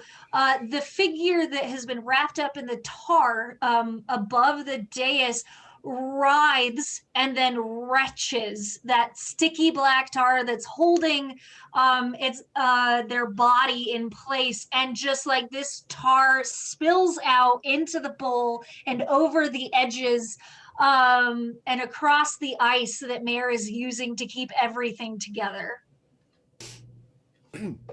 See, it's like I said, Hey. should have killed him. Faye clutches her chest because she's like, oh, What's this feeling? Now your bowl is full of She looks tar. Sorry, go on. She looks Hey, up tar's, as a sort of. tar's flammable. I was just thinking that. Super flammable. Perhaps too flammable. It'll be fine. What's the worst that could happen? So, Fate, you're looking up Yeah, as I'm gonna- this. Sorry, go on. I'm gonna try and connect somehow with my god. Like that was the right thing, right? Can I have you either roll Boss from Beyond or Weird for me? Let's Weird do doesn't Boss take from that Beyond. toll that Boss from Beyond does. But you do have D6s, so it's okay. It's your call. You also have luck, guys. You can use your luck. I've already used it once. I'm a I I bird. was fully prepared to use one if the D6 didn't do the trick. Do Boss Why we from have 'em. Beyond, Okay. and then if I need to, I'll add a D6. Okay. Nah. Good. So Boss for Beyond, you that sensation of relief seems to kind of battle that guilt that has kind of begun to bubble inside of you, and you feel like it's worked its way into your throat, like it is a physical thing that is in your throat, like you have to cough it up. Okay. I start You- retching. As you begin to cough, you find that an egg pops out of your mouth and into your hands and immediately starts cracking apart. And in the egg is this funny little gold idol that has teeny tiny little horns and little goat legs. And that idol is pointing up. And like where it's sitting in your palms, it's pointing upward, and as your eyes from this egg that you have just coughed up, you go from there to looking up, and the godlike aura that you are so familiar with shows that same almost darkness that you experienced very briefly a couple seasons ago. And this person is enshrouded with like the horns and the whole decorum that is the aura of your god. And you feel this thunderous voice that says something along the lines of mistakes pave the way for better opportunities. And it kind of rattles the interior the interior of this cave. I want We one all scene. hear that? Yep, You all hear that. I want one little scene where me, Joe, and Mao are standing in a row, and we go, "What the?" And then Mao says a completely nonsensical word. Yes! Jelly beans. What the jelly beans? And then she's like, no, that's not what I wanted to say. Joe like pats her on the shoulder. It's okay. We'll get it fixed. All right. So this voice echoes through, and the voice, very similar to the tuning fork you used earlier, resonates, and you can feel the low rumble of the volcano beginning to agitate. Huh. Ah! Maybe we should get out of here. Yeah, Mal's like, I told you so. Let's go. Mare's still holding this thing together and is just like, for the love of whoever, light the thing! The lighter is still there. Yeah, I'm gonna go ahead and run and grab that and like go to light it. Should I describe the thing that I sent to you now, Yaz, or Yes. after? That would be lovely. All right, so as Mare is doing this, the damage that she's taking is very similar to how Faye took it. but it's like magical frostbite that sort of creeps up her right forearm over her hand, and it ends up leaving this like sort of lightning bolt kind of pattern, but it's like spiderwebbed up her arm of a scar. So it basically looks like a white tattoo on her arm. Oh, that is very cool. I love it. Also, we're gonna have to treat you for some mad frostbite after this. Oh yeah, but um, yeah, that part's sticking around afterwards. so Joe, I think I'm gonna have you roll cool just to get there without like, because things are shaking, stuff is beginning to crumble. So just to get to the dais, past Faye and the lighter, I'm gonna have you roll cool. Yeah. Cool as a cucumber. Nice. During Yeah. this, Faye is having a panic attack. I think she's just like, Poor Faye. I did the thing and then I felt good, but then I felt guilty, and now the boss is yelling at me. What's happening? I'm gonna go over to Faye. I'm gonna look at the golden idol devil thing, and I'm gonna look at the guy taped to the ceiling and be like, "What the hell is going on? I don't get it. What did you do? What is this? What is that? Is this a bad guy? I've So read much books. confusion. Golden idols are bad. Devils are bad. This little thing is both. Is this bad? Should I kill this thing?" I love how we're all just like, what is going on? Mary's like, light this. I'm like, okay, got it. Doing a thing. I'm wheezing from laughing so hard. So you are able to light this brazier. The tar goes up in a blistering hot white flame, and Whoa. excuse me. Take your time. Drink some water. Sorry about that. I guess I wheezed a little too hard. And it creeps and crawls up, almost following the line of tar, right back up to the figure that is trapped in this. And do you do anything do you pick up Anina? Do you try or not Anina, sorry, Faye, do you try and like kind of get her to go with you? You've lighted the fire, like how are you gonna get Faye out of there? I'm gonna look at Mary and be like, are we saving that person? Well, speaking of, What am I supposed to be doing? that I'm on the person floor like hyperventilating. that person is on fire. Yeah. Mary's just looking at it. It's just like, not my monkey, not my circus. I don't know that person. Let's just go. I was specifically told not to possess people, but like, should I just leave her there? I don't know. Poor Faye. You two can fly. Pick her up. Mary's still holding the bowl together. It's on fire. Let it go. But if I let it go, then to pick burning up tar the- goes everywhere. And just So- drag her.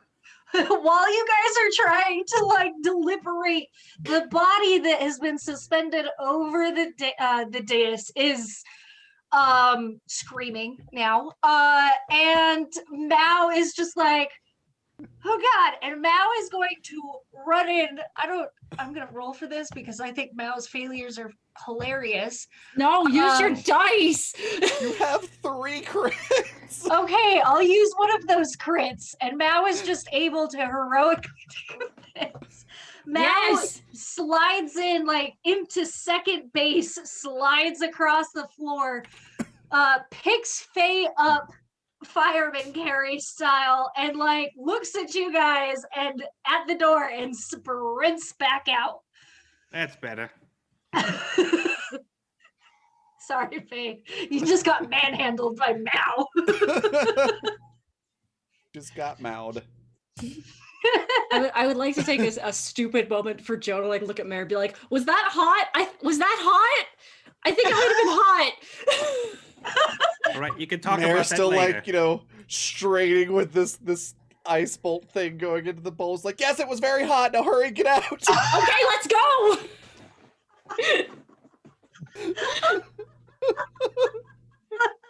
You Stop guys, leaving. Mare's like, I Joe don't have takes a time few for my confused when- sexuality right now. When Joe takes a few steps and is in the running bit, I'll grab Mare away from the thing. Yeah. so you sprint back across. I just like spit on everything. Sprint back across this bridge, and break out the door. The temperature is incredibly different, like shockingly so, as you come back out of the volcano, and you can see that those remnants of those dogs that you fought earlier have made it past the slip and slide and are slowly creeping their way up towards you. Oh, for fuck's sake, we're taking out the shotgun. He's just like, with the flapping everywhere. That's just got Faye, like the I'm wings just dragging behind her. Just imagining Joe holding the shotgun over her head, being like, "This is my boomstick," just proceeding to obliterate these wolves. For those that are not currently inundated with panic or problem solving, can you please roll sharp for me? So who do you want to roll? I was gonna say, which one Paladin else and would that Mare, be? or Okay, Tom good. and Mare, roll sharp for me. Good luck, guys. Joe's busy shotgunning. Yeah. 7. Well done. Nice, Tom. Yeah. So Tom, everybody's kind of like beginning Freaking to out? sort of freak out. Yeah. You have impending doom creeping up on both sides. You can still hear the screams of agony from behind you. You can hear the thundering of the volcano as it's becoming more and more upset. But past that, you can hear what you're pretty sure is like the sound of eagles cawing like somewhere past everything. Really? This scene sounds Yeah, this seems familiar. I couldn't help it, sorry. I love it. I'm blocking that out because I think I'm going nuts with that. Okay. And I'm gonna try and steal that golden devil thing. From Which I'm assuming she's still holding. Faye, are you still holding the golden devil idol? Yeah. Yes. Quick, throw it into the fires of weird tar vomiting guy. I don't know if it's a bad guy. I don't know what this thing is. I want to figure it out first. We literally just murdered someone. I mean, it's put manslaughter out of at misery. worst. Yeah, it's fine. We didn't even know him. I'm not sure what you should be rolling to attempt to steal this idol from Nina. I guess it would, or from Faye. I guess it would depend on How you're trying to do. yeah, like, are you just gonna wrestle it away from her, or are you being sneaky about it? I got lost. What do you want me to roll? I'm not sure. How are you taking it away from Faye? Just tough, I guess. Okay. I'm just Then roll taking it. tough for me. Wrestle it out of her hands. You don't get to have nice things. Ooh! Nuts. You are You don't get to have nice things. You are so unsuccessful, Faye. You get the opportunity to punch him if you wanted. Smack him with the idol. I think, yeah, she should just be like, doing that. No finesse, just I like that we went from heartfelt conversations to Yep. literally everyone panicking. That's RPGs for you. Hey, that's the tone of this game. So you're unable to get the idol away. Mao is absolutely oblivious to whatever it is that you're doing. They're searching around in the ground for something, still keeping Faye on their shoulder. And these dog creatures are getting closer and closer. And you begin to hear the crack of stone, and these fissures open up on the sides of the volcano, and lava starts pouring out of them. Uh-oh. Well, it's important for us to get rid of the dogs so we can keep going, or whatever the fuck Mao's doing. So I'm gonna kick some ass. All right, roll to kick Yeah. some ass. Kick some ass. Sufficient. All right, you are able to exchange blows. You can add a d6 or something to that if you want a full success, whatever you want. Or you get like recoil or something and hurt yourself in the act. That's probably fine. I'm sure when I explode these things that some shrapnel will get me. Yeah, so they only take one hit. You had a shotgun, right? Yeah. Which It's is an AoE. 3 harm, close, and messy. That's exactly what happens, and it only takes one shot for you to take care of those that are closest to you. You do take 1 harm from the shrapnel that's coming at you that does ignore any kind of armor. Sounds good. Joe's just gonna like arm up, like shrapnel in her arm. She's like, okay, keep shooting. All right. Faye's gonna scream, "Put me down! Put me down!" Mao does just that and dumps Faye on the ground, just like what? Dumps her off the.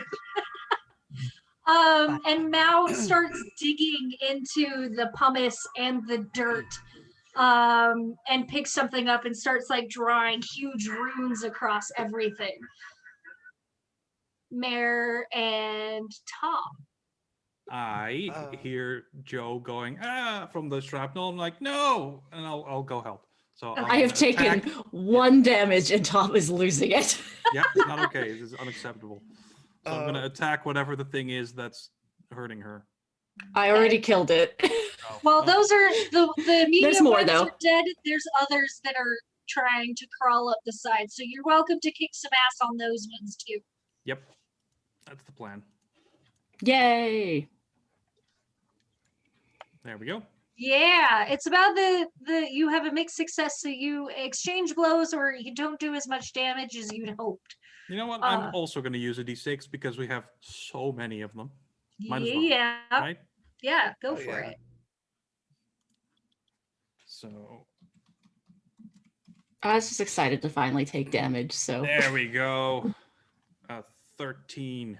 Nice.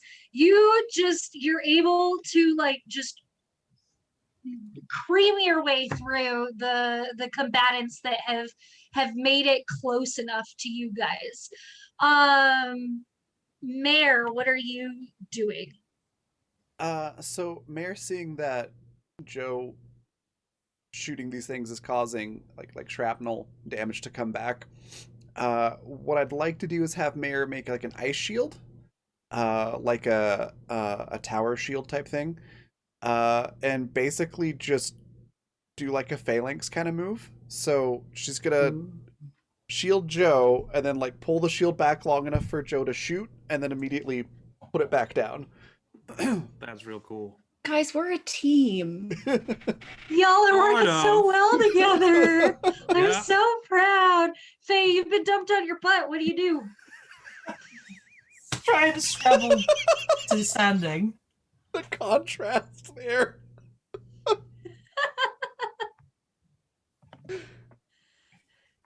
So you Um, unscramble yourself. Yeah, I'm on my feet. I'm hurt. I guess I see these things coming at us. I'm just gonna blindly run into them. Okay. This Do you seems wanna- foolish. Do you want to roll to kick some ass? Is that the plan? Or is the plan suicide by a horrible monster? Yeah. Kick some ass. Yeah, All I'll right, just go kick in some ass. blindly. Kick some ass. Come on.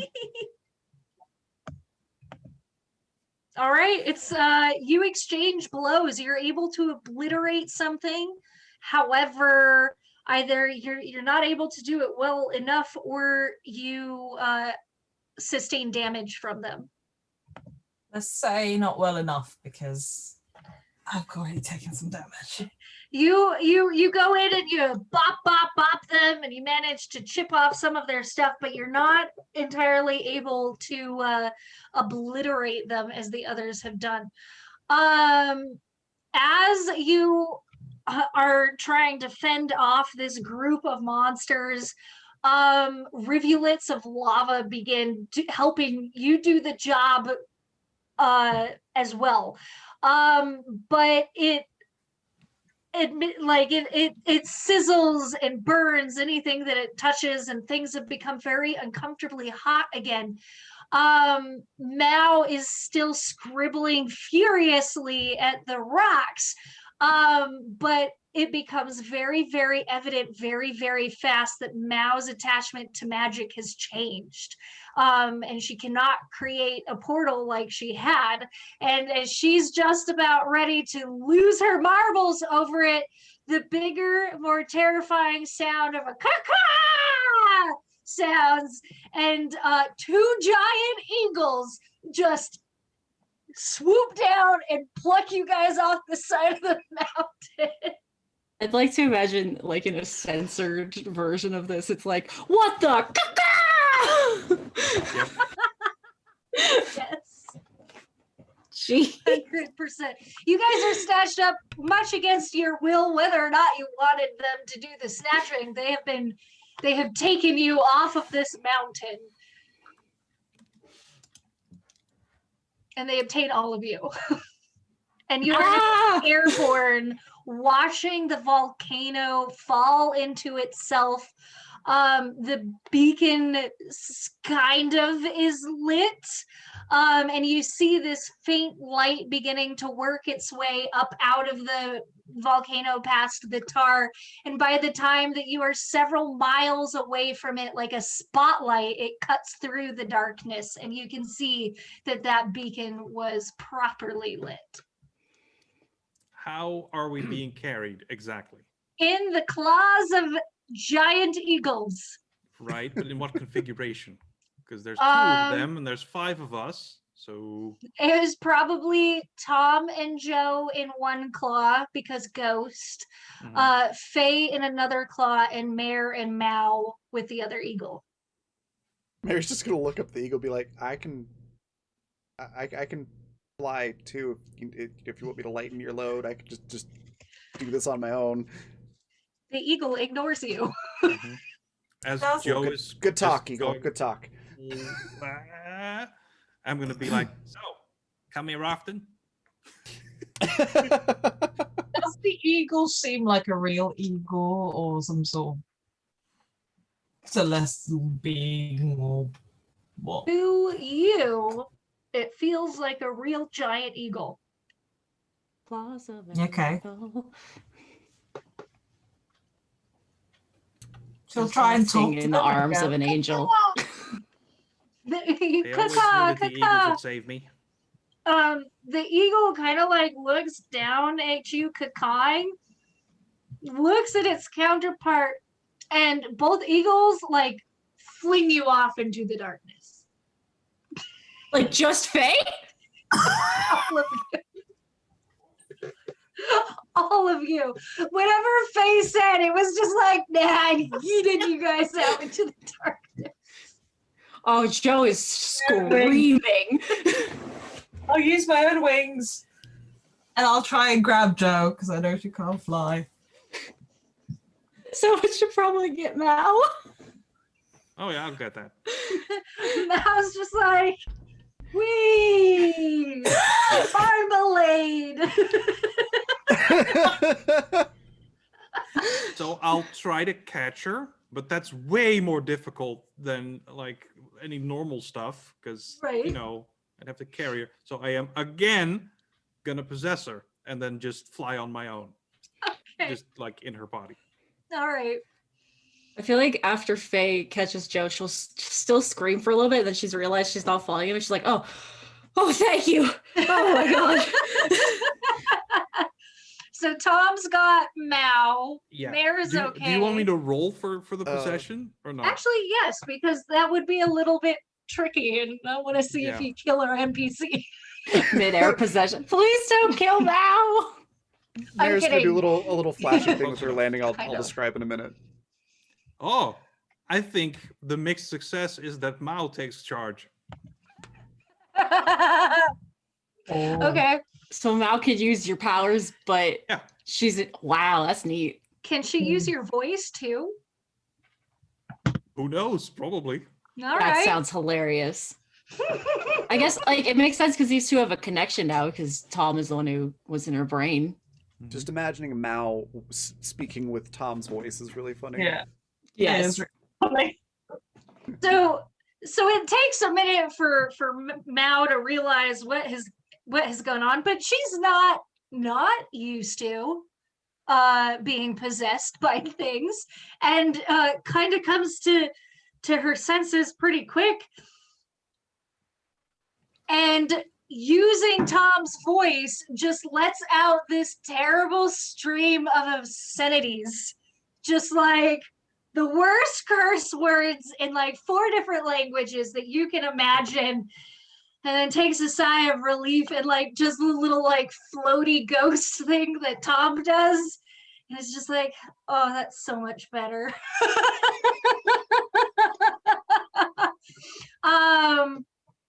And regroups with the rest of you. And you guys roll sharp for me. Have we landed or are we still in You have there? not landed yet. Yes. Oh, Mary, you are far too absorbed with the fact that Mao is talking with Tom's voice. Yeah.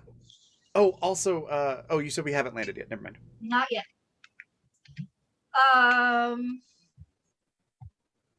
Can we do Mao or Mare needs to land like a superhero? So, It's gonna be to great. everybody but Faye, you cannot see land. You cannot see where a safe place to touch down is.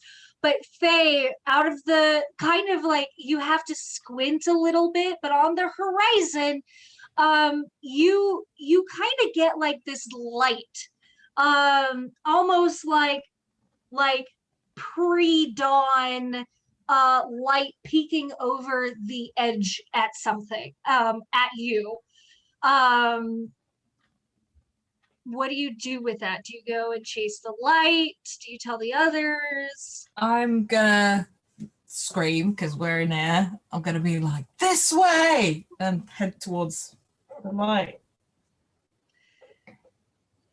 The others follow you, I assume. I mean, Mao does at least. I have no choice. Yeah.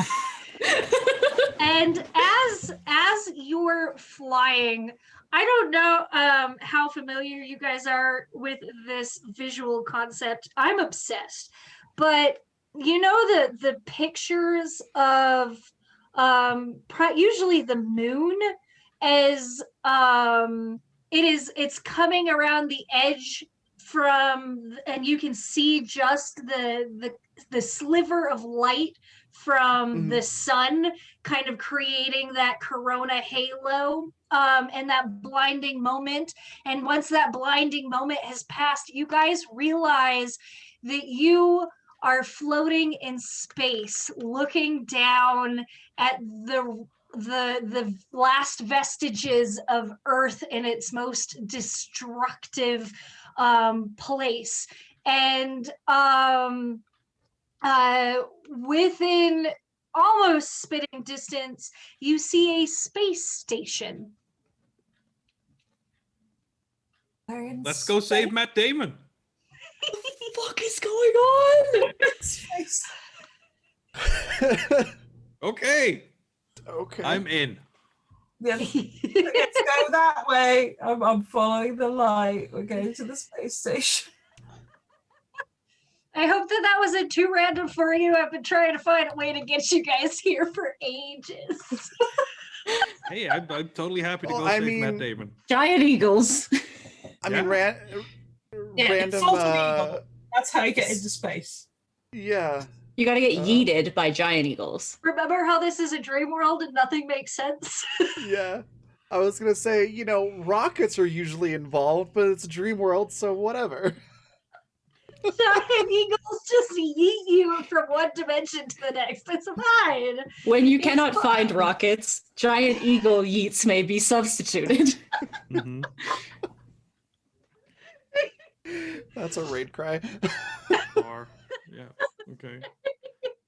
So you guys start ushering yourself towards this space station. You get to the exterior of the space station, and there are two entry points.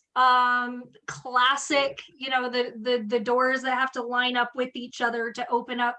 And there seems to be one area where it's more of like a personal in and out rather than where a ship might attach to. Wow, this place is an in and out? That's amazing.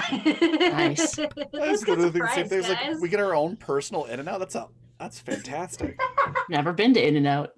You're not missing much. It's really good What's cheap bar in fast and food. out? It's okay. The ones in So- Utah are okay. I have opinions. So I like the, it. I like it all right. the person entrance, then I'm guessing. Okay. So you go to this personal entrance. The exterior lights of the space station are all on, but when you get to the personal entrance, there's like a little window, and as far as you can see, the lights are off on the inside. I'll try and open the door. Hatch? Simply trying to open the door or the hatch does not work. Everything is locked up. You know, if we had tried some random shenanigans, it would have been unlocked, though. I mean, Joe, can I, since you are our mechanically minded friend, can I have you roll sharp for me? We'll see if she's not absolutely freaking out from being in space. No, she's got it. All right. I mean, you can roll cool too if you really want to go there, but I was giving you an opportunity. Oh no, I appreciate it. It was just my excuse if I failed was that Joe was just losing it. All right. So you don't know your way around a space station, but you know well enough that there should be a control panel that you are able to access to open it up. And just where you think it is there. Now, when you open up the control panel, what looks like fern fronds sort of like pop out and float away. But you are able to access the controls and eventually get the door open. We're just gonna concentrate on the panel. I'll Our just ferns in hold space. her up. Question. Yes. Our mobility in space, is it realistic or we can just do whatever we want? So it's for Joe and sort of Mao and a little bit of Mare, it is realistic. For Faye, who has wings, you have propulsion. Mare, you have a little bit of propulsion. Joe and Mao, with Tom's help, are not absolutely lost, but totally lost. Like, wee. So Joe's being held like a cat again. Yeah. Yes. I think I can Mayor's guide just you. gonna use like the instead of trying to fly, because for some reason I imagine that just having to be an atmosphere for no real reason. So I think she's just like, oh, space. So I need propulsion. So it's just gonna like start like shooting ice out like little puffs of Pooh, pooh, pooh. almost like you would use a Like fire hydrant. Wally. Like Wally. Yeah. Yeah. Just using that as like little thrusters to maneuver around. If- Ooh, ah. If I can reach with one hand while I'm holding Joe, if I see Mao, Tom floating away, I'll just kind of go. Whee! Pull us back. Go that way. I appreciate That it. might be the time when she figures out that she can now turn incorporeal. Oh, yeah. Faye goes to grab Mao, and Mao is like, oh. And Faye just like reaches through Mao, and Mao's like, oh. And like swims Like a frog. not really getting anywhere, but getting a little bit closer, and gets to the hatch and just like falls through the hatch through the using Of Tom's course. incorporeal. This is wonderful. And then you see Mal through the window being like, hey. Joe, you do get the door open. Excellent. Let's. Shall we? So you guys managed to get in, I assume, to this door. Mao is fiddling with another panel. And the hatch closes behind all of you, and you get the distinct sound of decompression. Like maybe space is not going to be so nice to you when you have to leave again. Because, you know, dreams and suspended disability, but now you're like, we're in space, so it has to make sense. And anyways, just for future knowledge. And Mao is, Excellent. Randomly. Mao is finally able to open up the second panel and smashes a big red button that like fills the room with red light. And you hear like this dissonant wow, wow, wow alarm noise, but like it's muffled. And the door eventually pops open and moves to the side so that you guys can all shuffle into the main body of the station. I feel like up until that point, Joe has literally just been laying on the ground like, I'm never leaving again.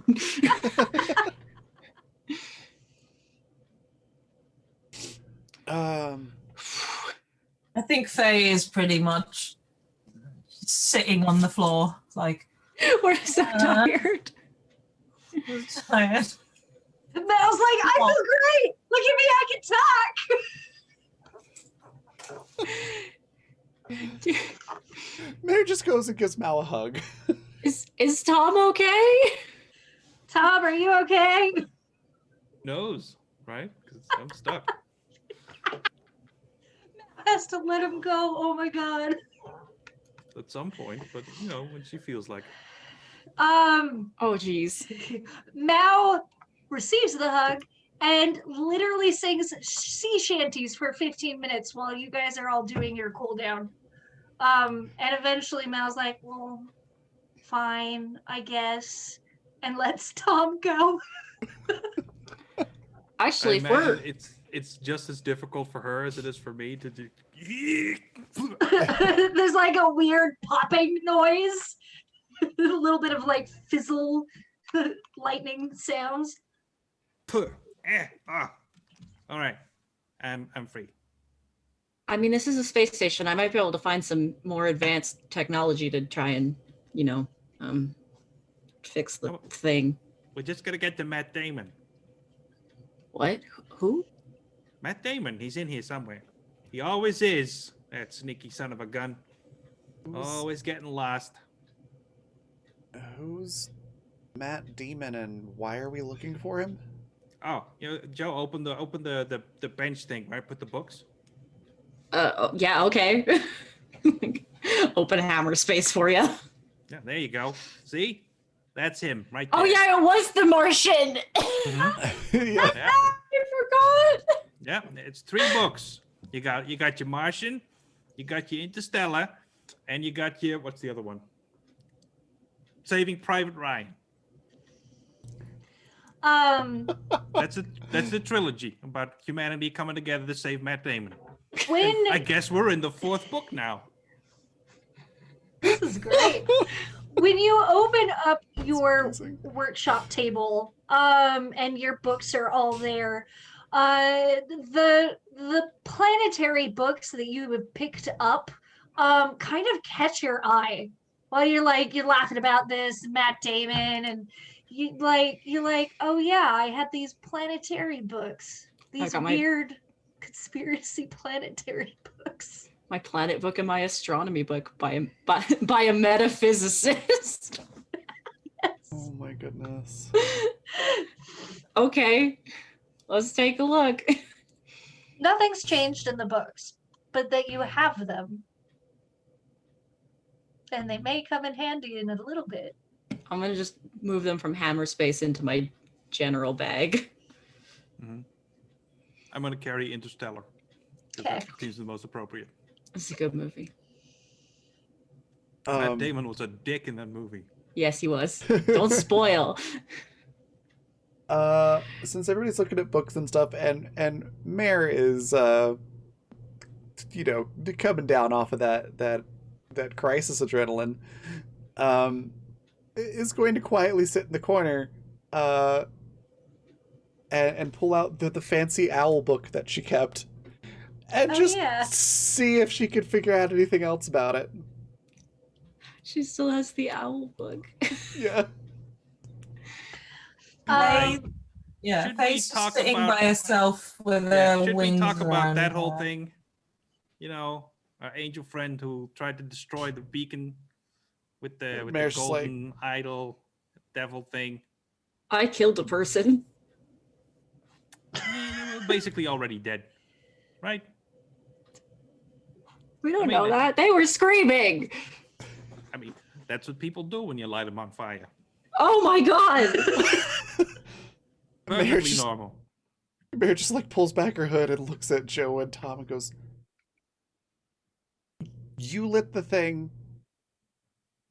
That isn't the same as literally lighting them on fire. We had to light Yeah. the brazier, and they just happened to keep throwing up, and I guess the flame went up their vomit and burned them." Oh We don't god, did know they what's up. burn from the inside? I mean, that's got to be quicker though, right? Right, less Bear just suffering. like pinches the bridge of it. Was like, "Oh god, this is making it worse." Look, I've already had like one awkward heart-to-heart talk today.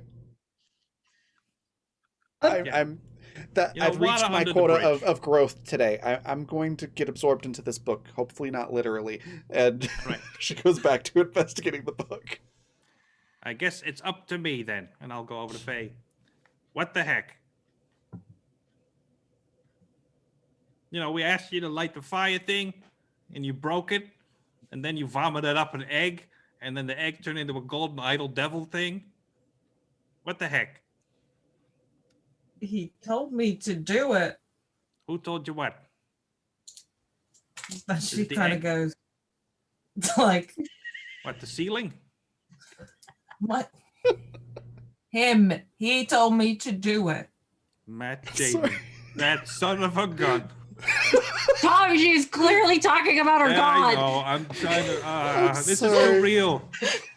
What just popped into my head, and Mare wouldn't say this, but I have to. It's like, oh, Jupiter? Yeah, that guy's an asshole. Because we're in Oh. space. Yep. Face Why? sort of clutching we were her lighting throat and being like, I don't know what came out of me. I don't know what that was. Right, I've we'll deal never with done that that. second. We'll deal with that second. First thing, your God told you to break the thing, right? Cool. Yes. Why didn't you tell us though? Why didn't you be like, hey guys, my God just told me I should break the thing. Maybe we should do that instead. Because we were going there to light it. You know, you should talk to us with your mouth, making the noises. He's the creator. He But told me to watch Aftermath. Right. He told me to break it. I broke it. Did I he tell you thought it not was to the right talk to thing to us? do. Did he tell you not to talk to us? You can talk to us. You can just tell us what you're feeling, what you're thinking, what you're planning. I don't know what Matt Damon is. I mean, you can read the trilogy when we're done. It's good.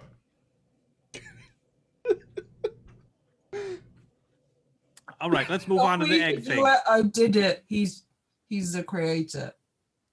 All right, so What he maybe wanted. you should like think a little more about what whose orders you're taking, what kind of orders, but whatever. What about the egg and the golden devil thing? I don't know what that was. Because this looks like a devil, and it is my understanding that angels and devils do not get along. But this thing was inside. How did that get there? Did the fox guy put it in you? Is that why you've been acting so weird? I don't know. I don't know. How do you feel about this thing? The idol gives you comfort. She just clutches it. You like the devil. Okay. Don't call him that. It's a devil, and it's made of gold. It looks Don't call like him that. a fawn, devil, satyr. Don't call him that. Right? What is his name? The creator. Wait, this thing is God? The golden idol? Would you like to roll for me to know the name of your god? Yes. I am going to have you roll weird.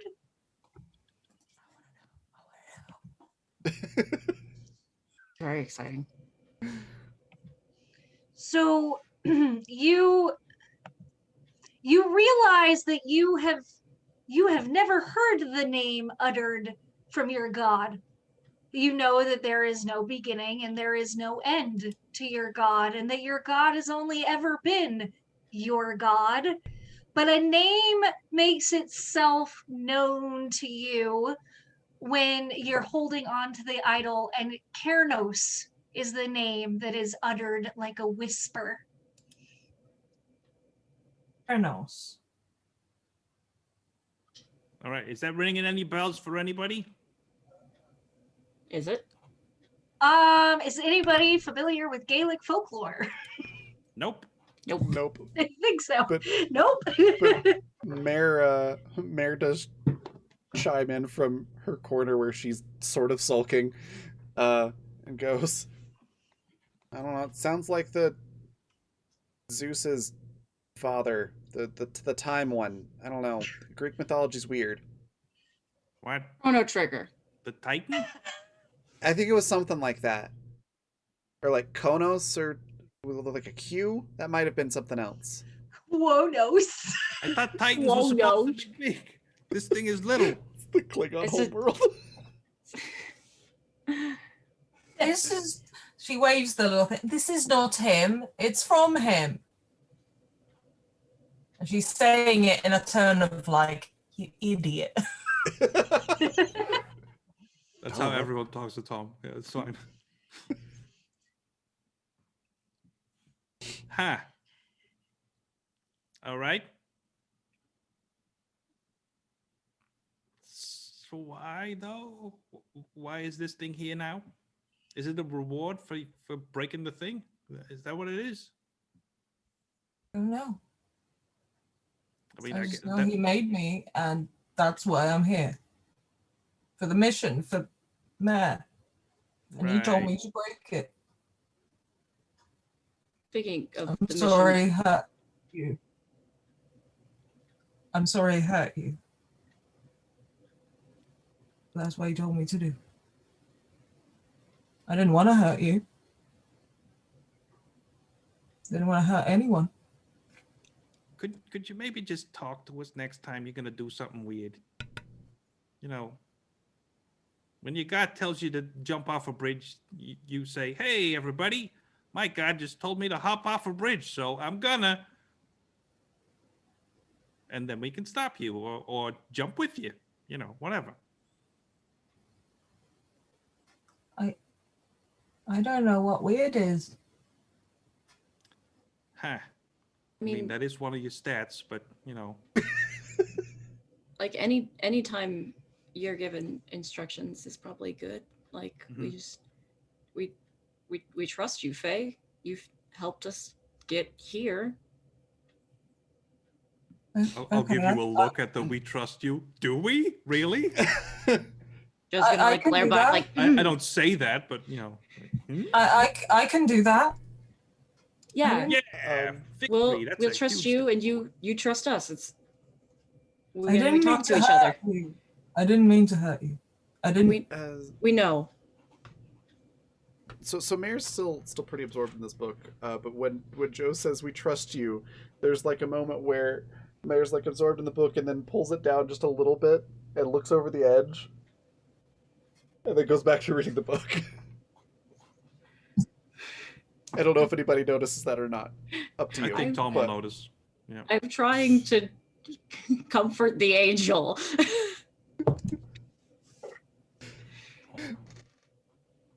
Mao, Mayor needs some time. that's Yeah. okay. Mao comes and sits next to Faye and gives you a pat, pat, pat, and says, "Tulip dandies and gods shouldn't mix her." And she just makes a face like she's swearing again. And just like has her own meltdown next to you, just like pat, pat, pats. I'll float over to Is- Joe and like, hey, while we're on the space station, maybe we could tweak the voice givey thing. Yeah, I was thinking about looking for materials to upgrade that. So I would like to keep an eye out for that while we're while we're on here.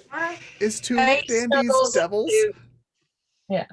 Faye snuggles into Mao because she's aware that everyone's angry at her. Mao's just like, "I will take you, weird angel." Mao is a good bean. That was a good bean. They are. Mao So has such a twisted backstory. should we keep going? Speaking of the mission,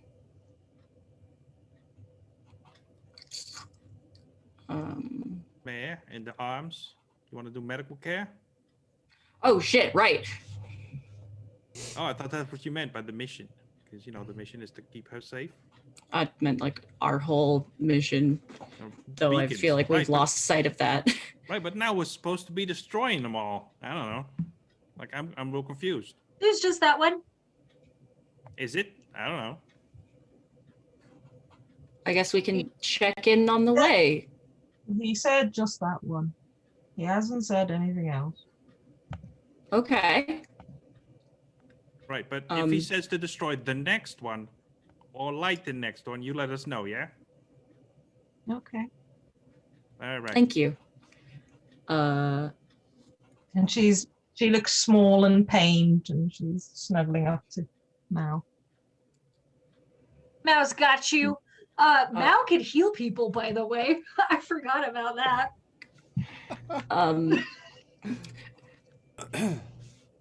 Mary, you need medical attention over there, or you good? Mayor sets the book down and holds her arm out in a way that is not dissimilar from a pouting toddler who has scraped their arm. Ah, it's cute. Burnt. Mayor's had a day. It's That's all right. your They've all problem. had a day.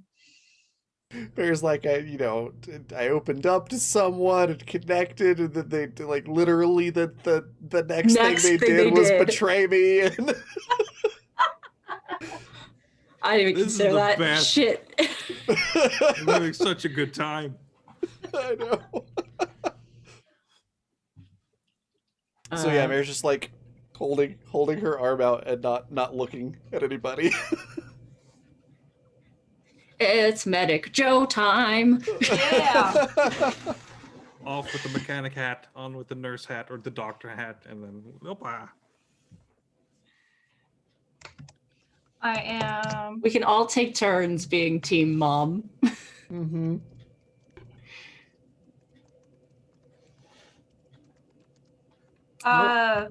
So, um, you can roll for it, but I don't think it's really going to be necessary. You guys have the downtime to recoup and recover each other as you're going to need before we get into the next session. I did want to make a couple of notes. Paladin, I'm sending you a brief message, and then we'll go over the information of the books. Ooh. Is it about Matt Damon? No. Damn.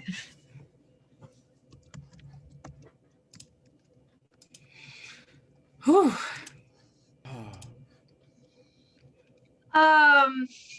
So the owl book is actually written in a different language. And it was very apparent the first time you cracked it open. And the longer you sit and kind of look at the owl language, the words reorganize themselves and they tell you a fairy tale. We're going to go over the fairy tale at the beginning of next session. So Okay. we can wrap up a few other things. Joe, you help get everybody set up and organized. But you also got the opportunity to look through the station, and from what you can tell, the space station is absolutely abandoned. There is no life signs there, and from the maps that you're able to find, you are able. There are crew quarters. There is a mess hall. There's a couple extra storage units. And then there are certain levels of like control panels, or not control panels, but control rooms. So you have like a pilot's deck and a couple other areas that are very similar in nature. And while you're walking around and exploring, you find a panel that looks like it might be very similar to the relief that is Faye's golden idol. Do you tell anybody about that yet? No. Okay. Because people are mad at Faye. I'm gonna smooth some things over first. So Joe might, like, if she gets the opportunity to tell Faye, she'd be like, I think I found something related to what you got. But otherwise, like, she probably won't, like, super bring it to people's attention. Okay. Because she gets And the opportunity to tell me.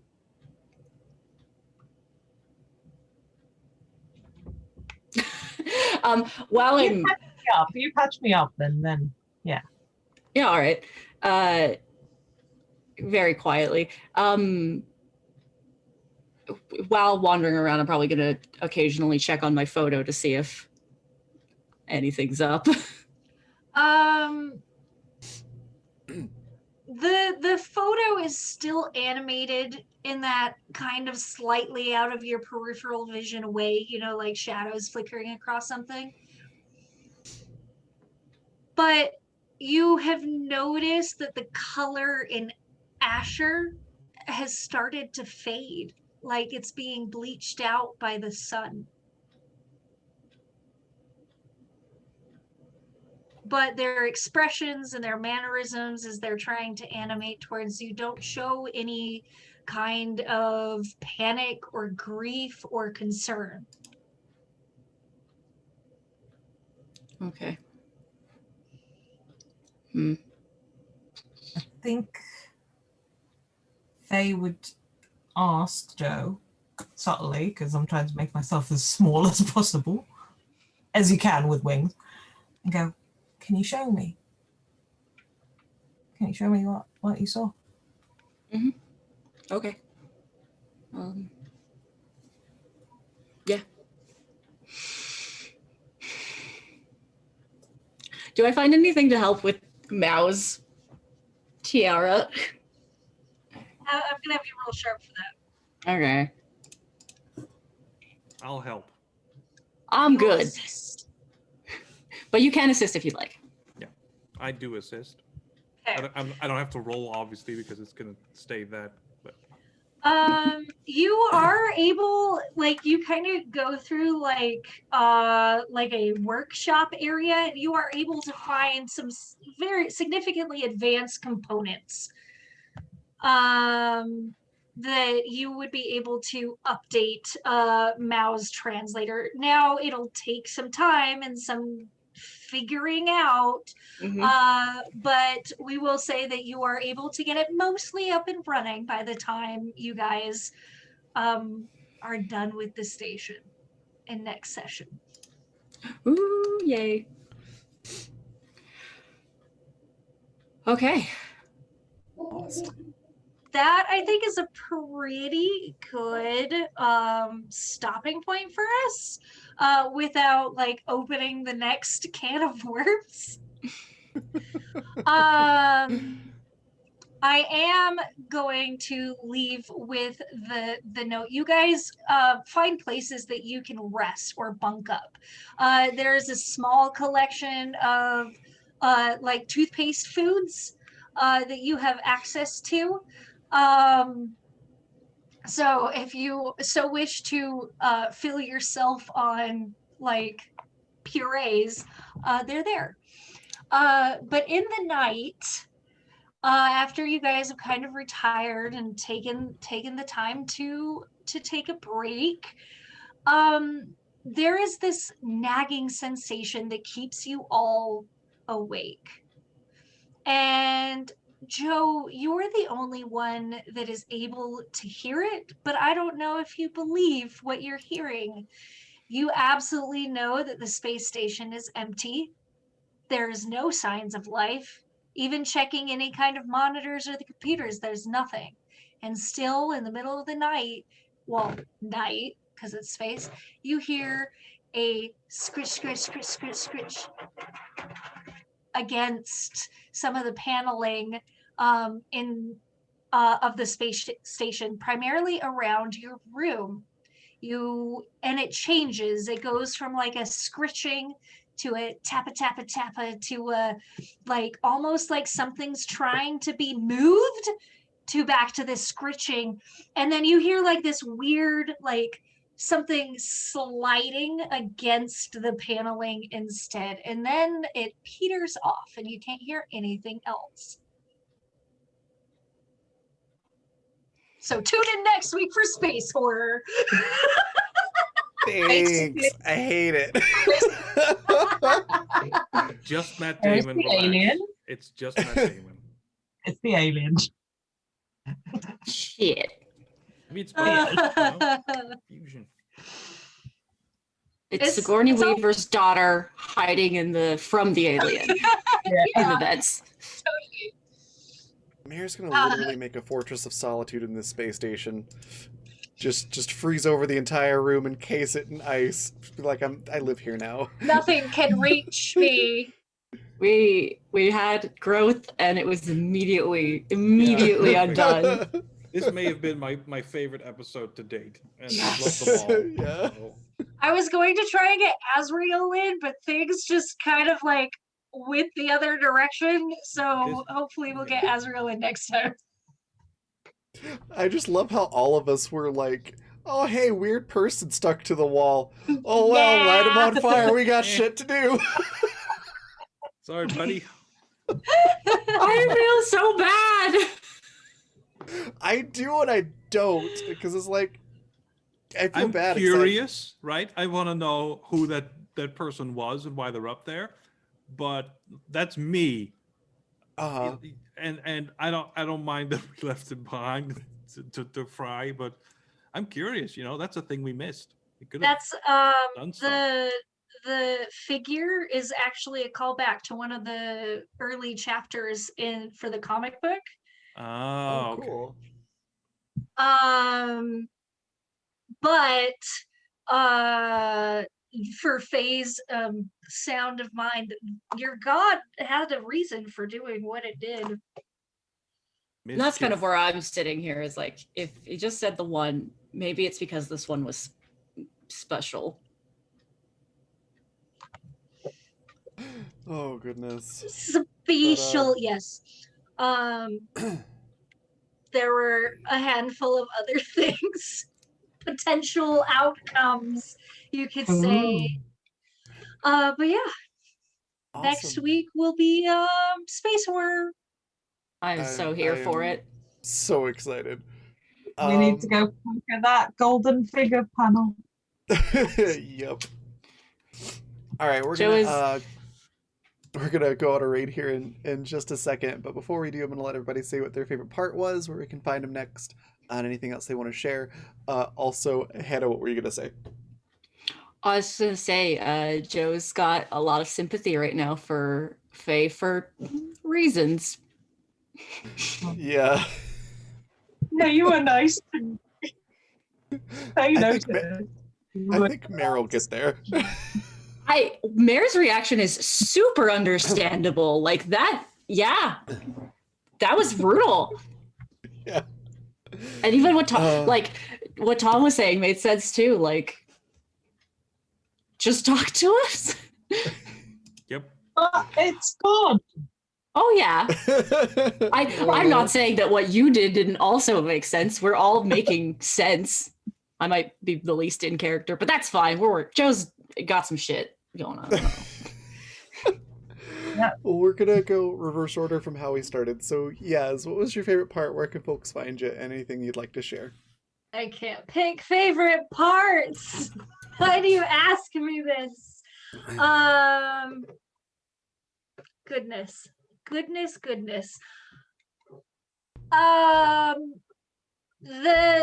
The sentiment conversation between Faye and Mare is just the bee's knees. The hilarity, like I kind of anticipated this session being a little bit heavier and darker, but we literally laughed our way through it, and that was absolutely delightful. Tom giving Mao the brief opportunity to talk again is great, for reasons that the rest of you don't know. And Joe always being Johnny on the spot when it comes to logicking her way out of a situation. I love it.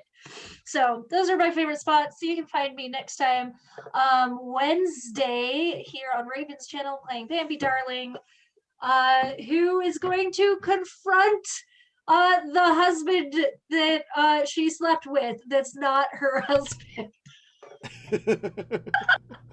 Really earning that Starlit Harlot title. Yes. So she gets to do the thing. I would say something along the lines of reaping benefits, but that's not going to happen. Oh, plus it's going to be a heist episode. Yeah, it's a heist episode. Or on my own channel, for Monday, Tuesday, and Thursday, I stream artwork. So if you're into that, you come check it out. That's me. Hannah, same questions.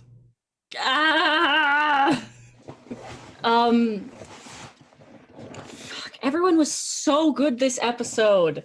Like Faye with her complete breaking down and like being very vulnerable, and I loved Tom and the way he was calling Faye out. Like that was really cool and like an interesting like shade of his character.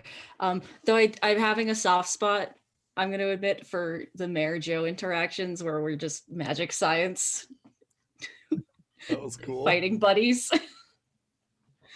And I liked the phalanx idea a lot. Oh, you can find me. You're just overwhelmed by how cool everyone is. You guys can find me tomorrow on the noon time slot again, here on Raven's channel, where I will be playing Elizabeth in Time Travelers, who almost made a deal to give a shadow ink void monster her brain and then didn't at the last second. So we're very proud of Elizabeth for not being a dumbass. Yeah. Like Faye was a dumbass. She's doing her best. I also really enjoyed the Mayor and Joe working together stuff too. I thought that was really cool.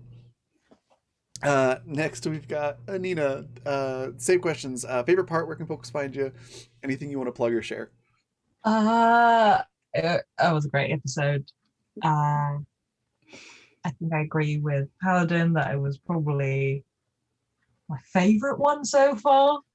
It was on the break when I had to make my choice. I was like, okay, playing me, am I gonna fuck up this entire situation? But Faye would I went with playing Faye truthfully, which is gotta listen to the big guy. So she did, and I'm really enjoying role playing. The consequences, oh yeah, so many lovely moments. You guys surprise me every session, and it's brilliant.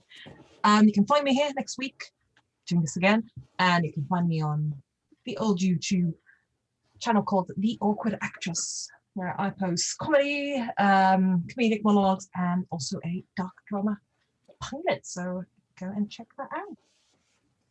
Awesome. And then Paladin. Same questions.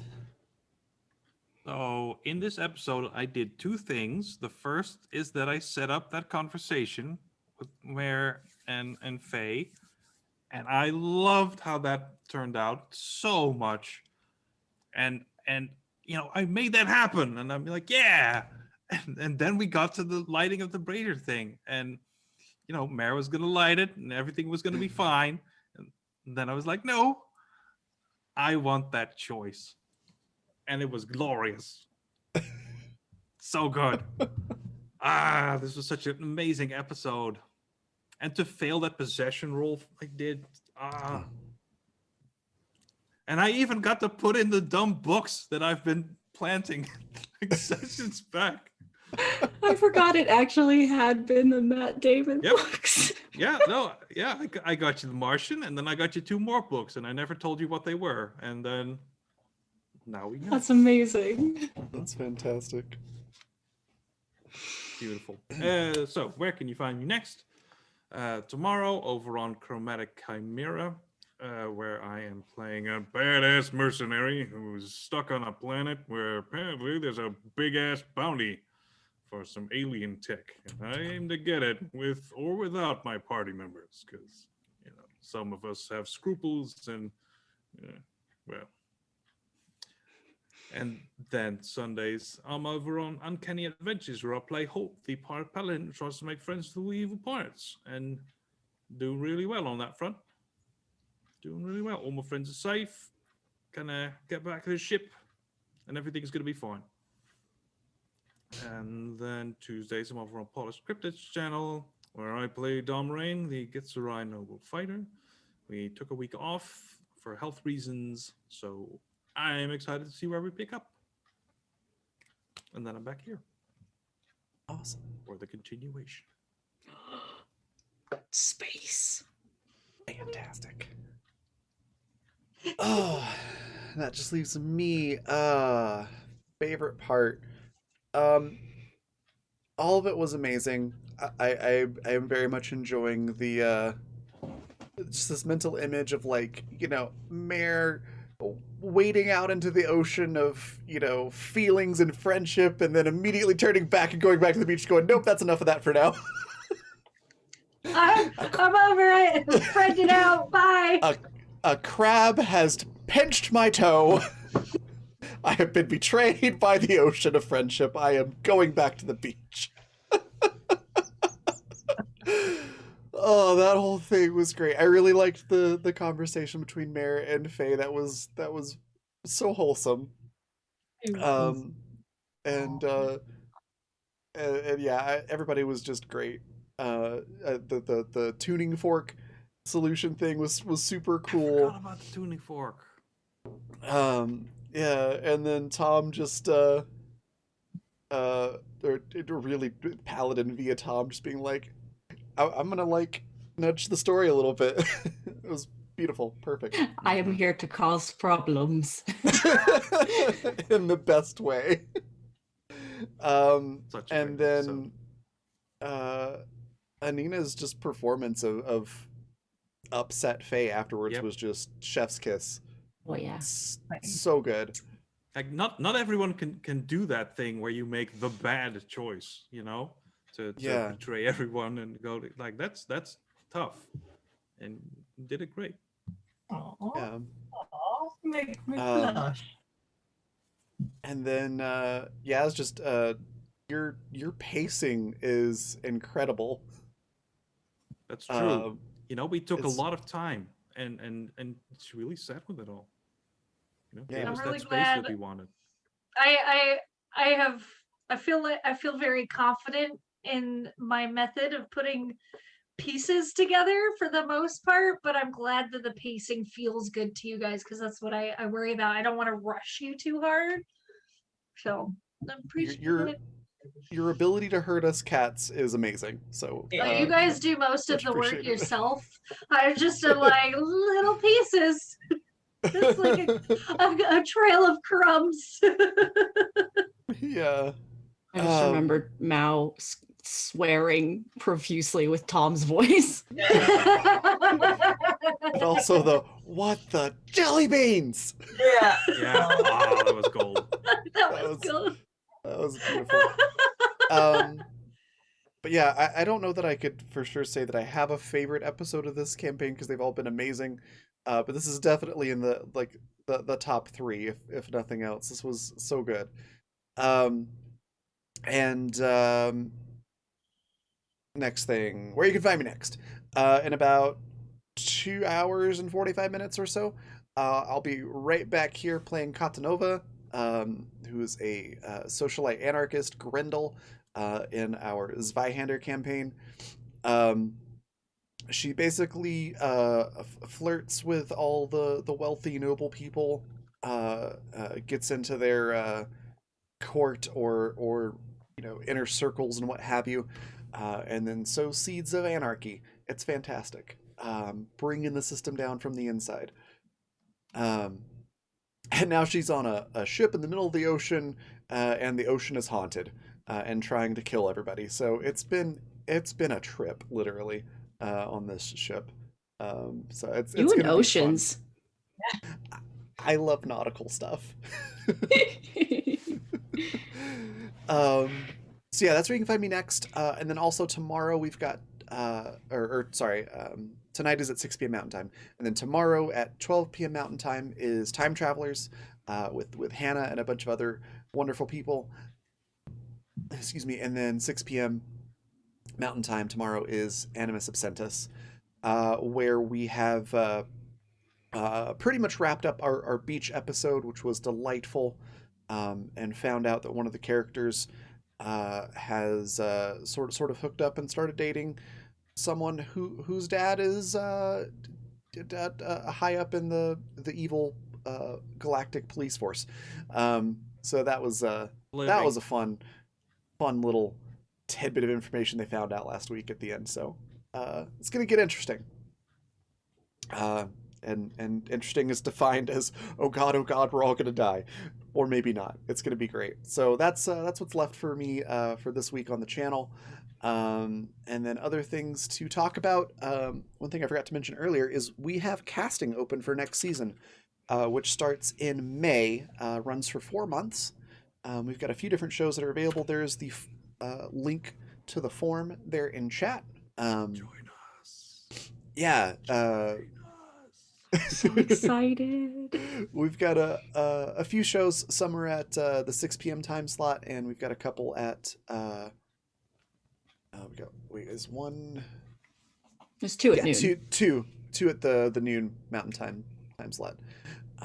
So yeah, go check that out and apply. And if you've done tons of tabletop and streaming, or you barely getting your foot in the water, so to speak, Doesn't matter. Go ahead and play. It'll be awesome.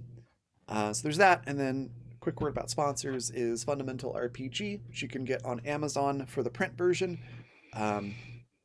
Just look up Fundamental RPG on Amazon, and it should pop right up.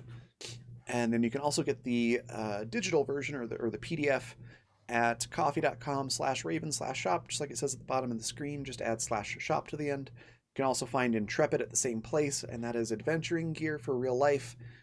So it's apparel and accessories with a tabletop theme. Pretty cool stuff. And I think that's everything. So we're going to go on a raid. We've got our raid cry, which is when you cannot find rockets. Giant Something eagles weird. eating you may be substituted. Thank you. Streamlabs decided to put a little window right over what I was trying to read. Right at that moment. Such fun. Yeah, there it is. I got it copied again. So that's there in chat. And we're going to go raid. Make sure she's still streaming. She is. We're going to go raid Susanna Grace, who is a really cool person and streamer. Does a lot of cool tabletop stuff. And she's currently playing Call of Duty Warzone. But it's a fun time to hang out and chat with her. So give her a follow if you're not doing so already. Throw the raid cry in there. And then I will see you all in just under 3 hours. Bye, everybody.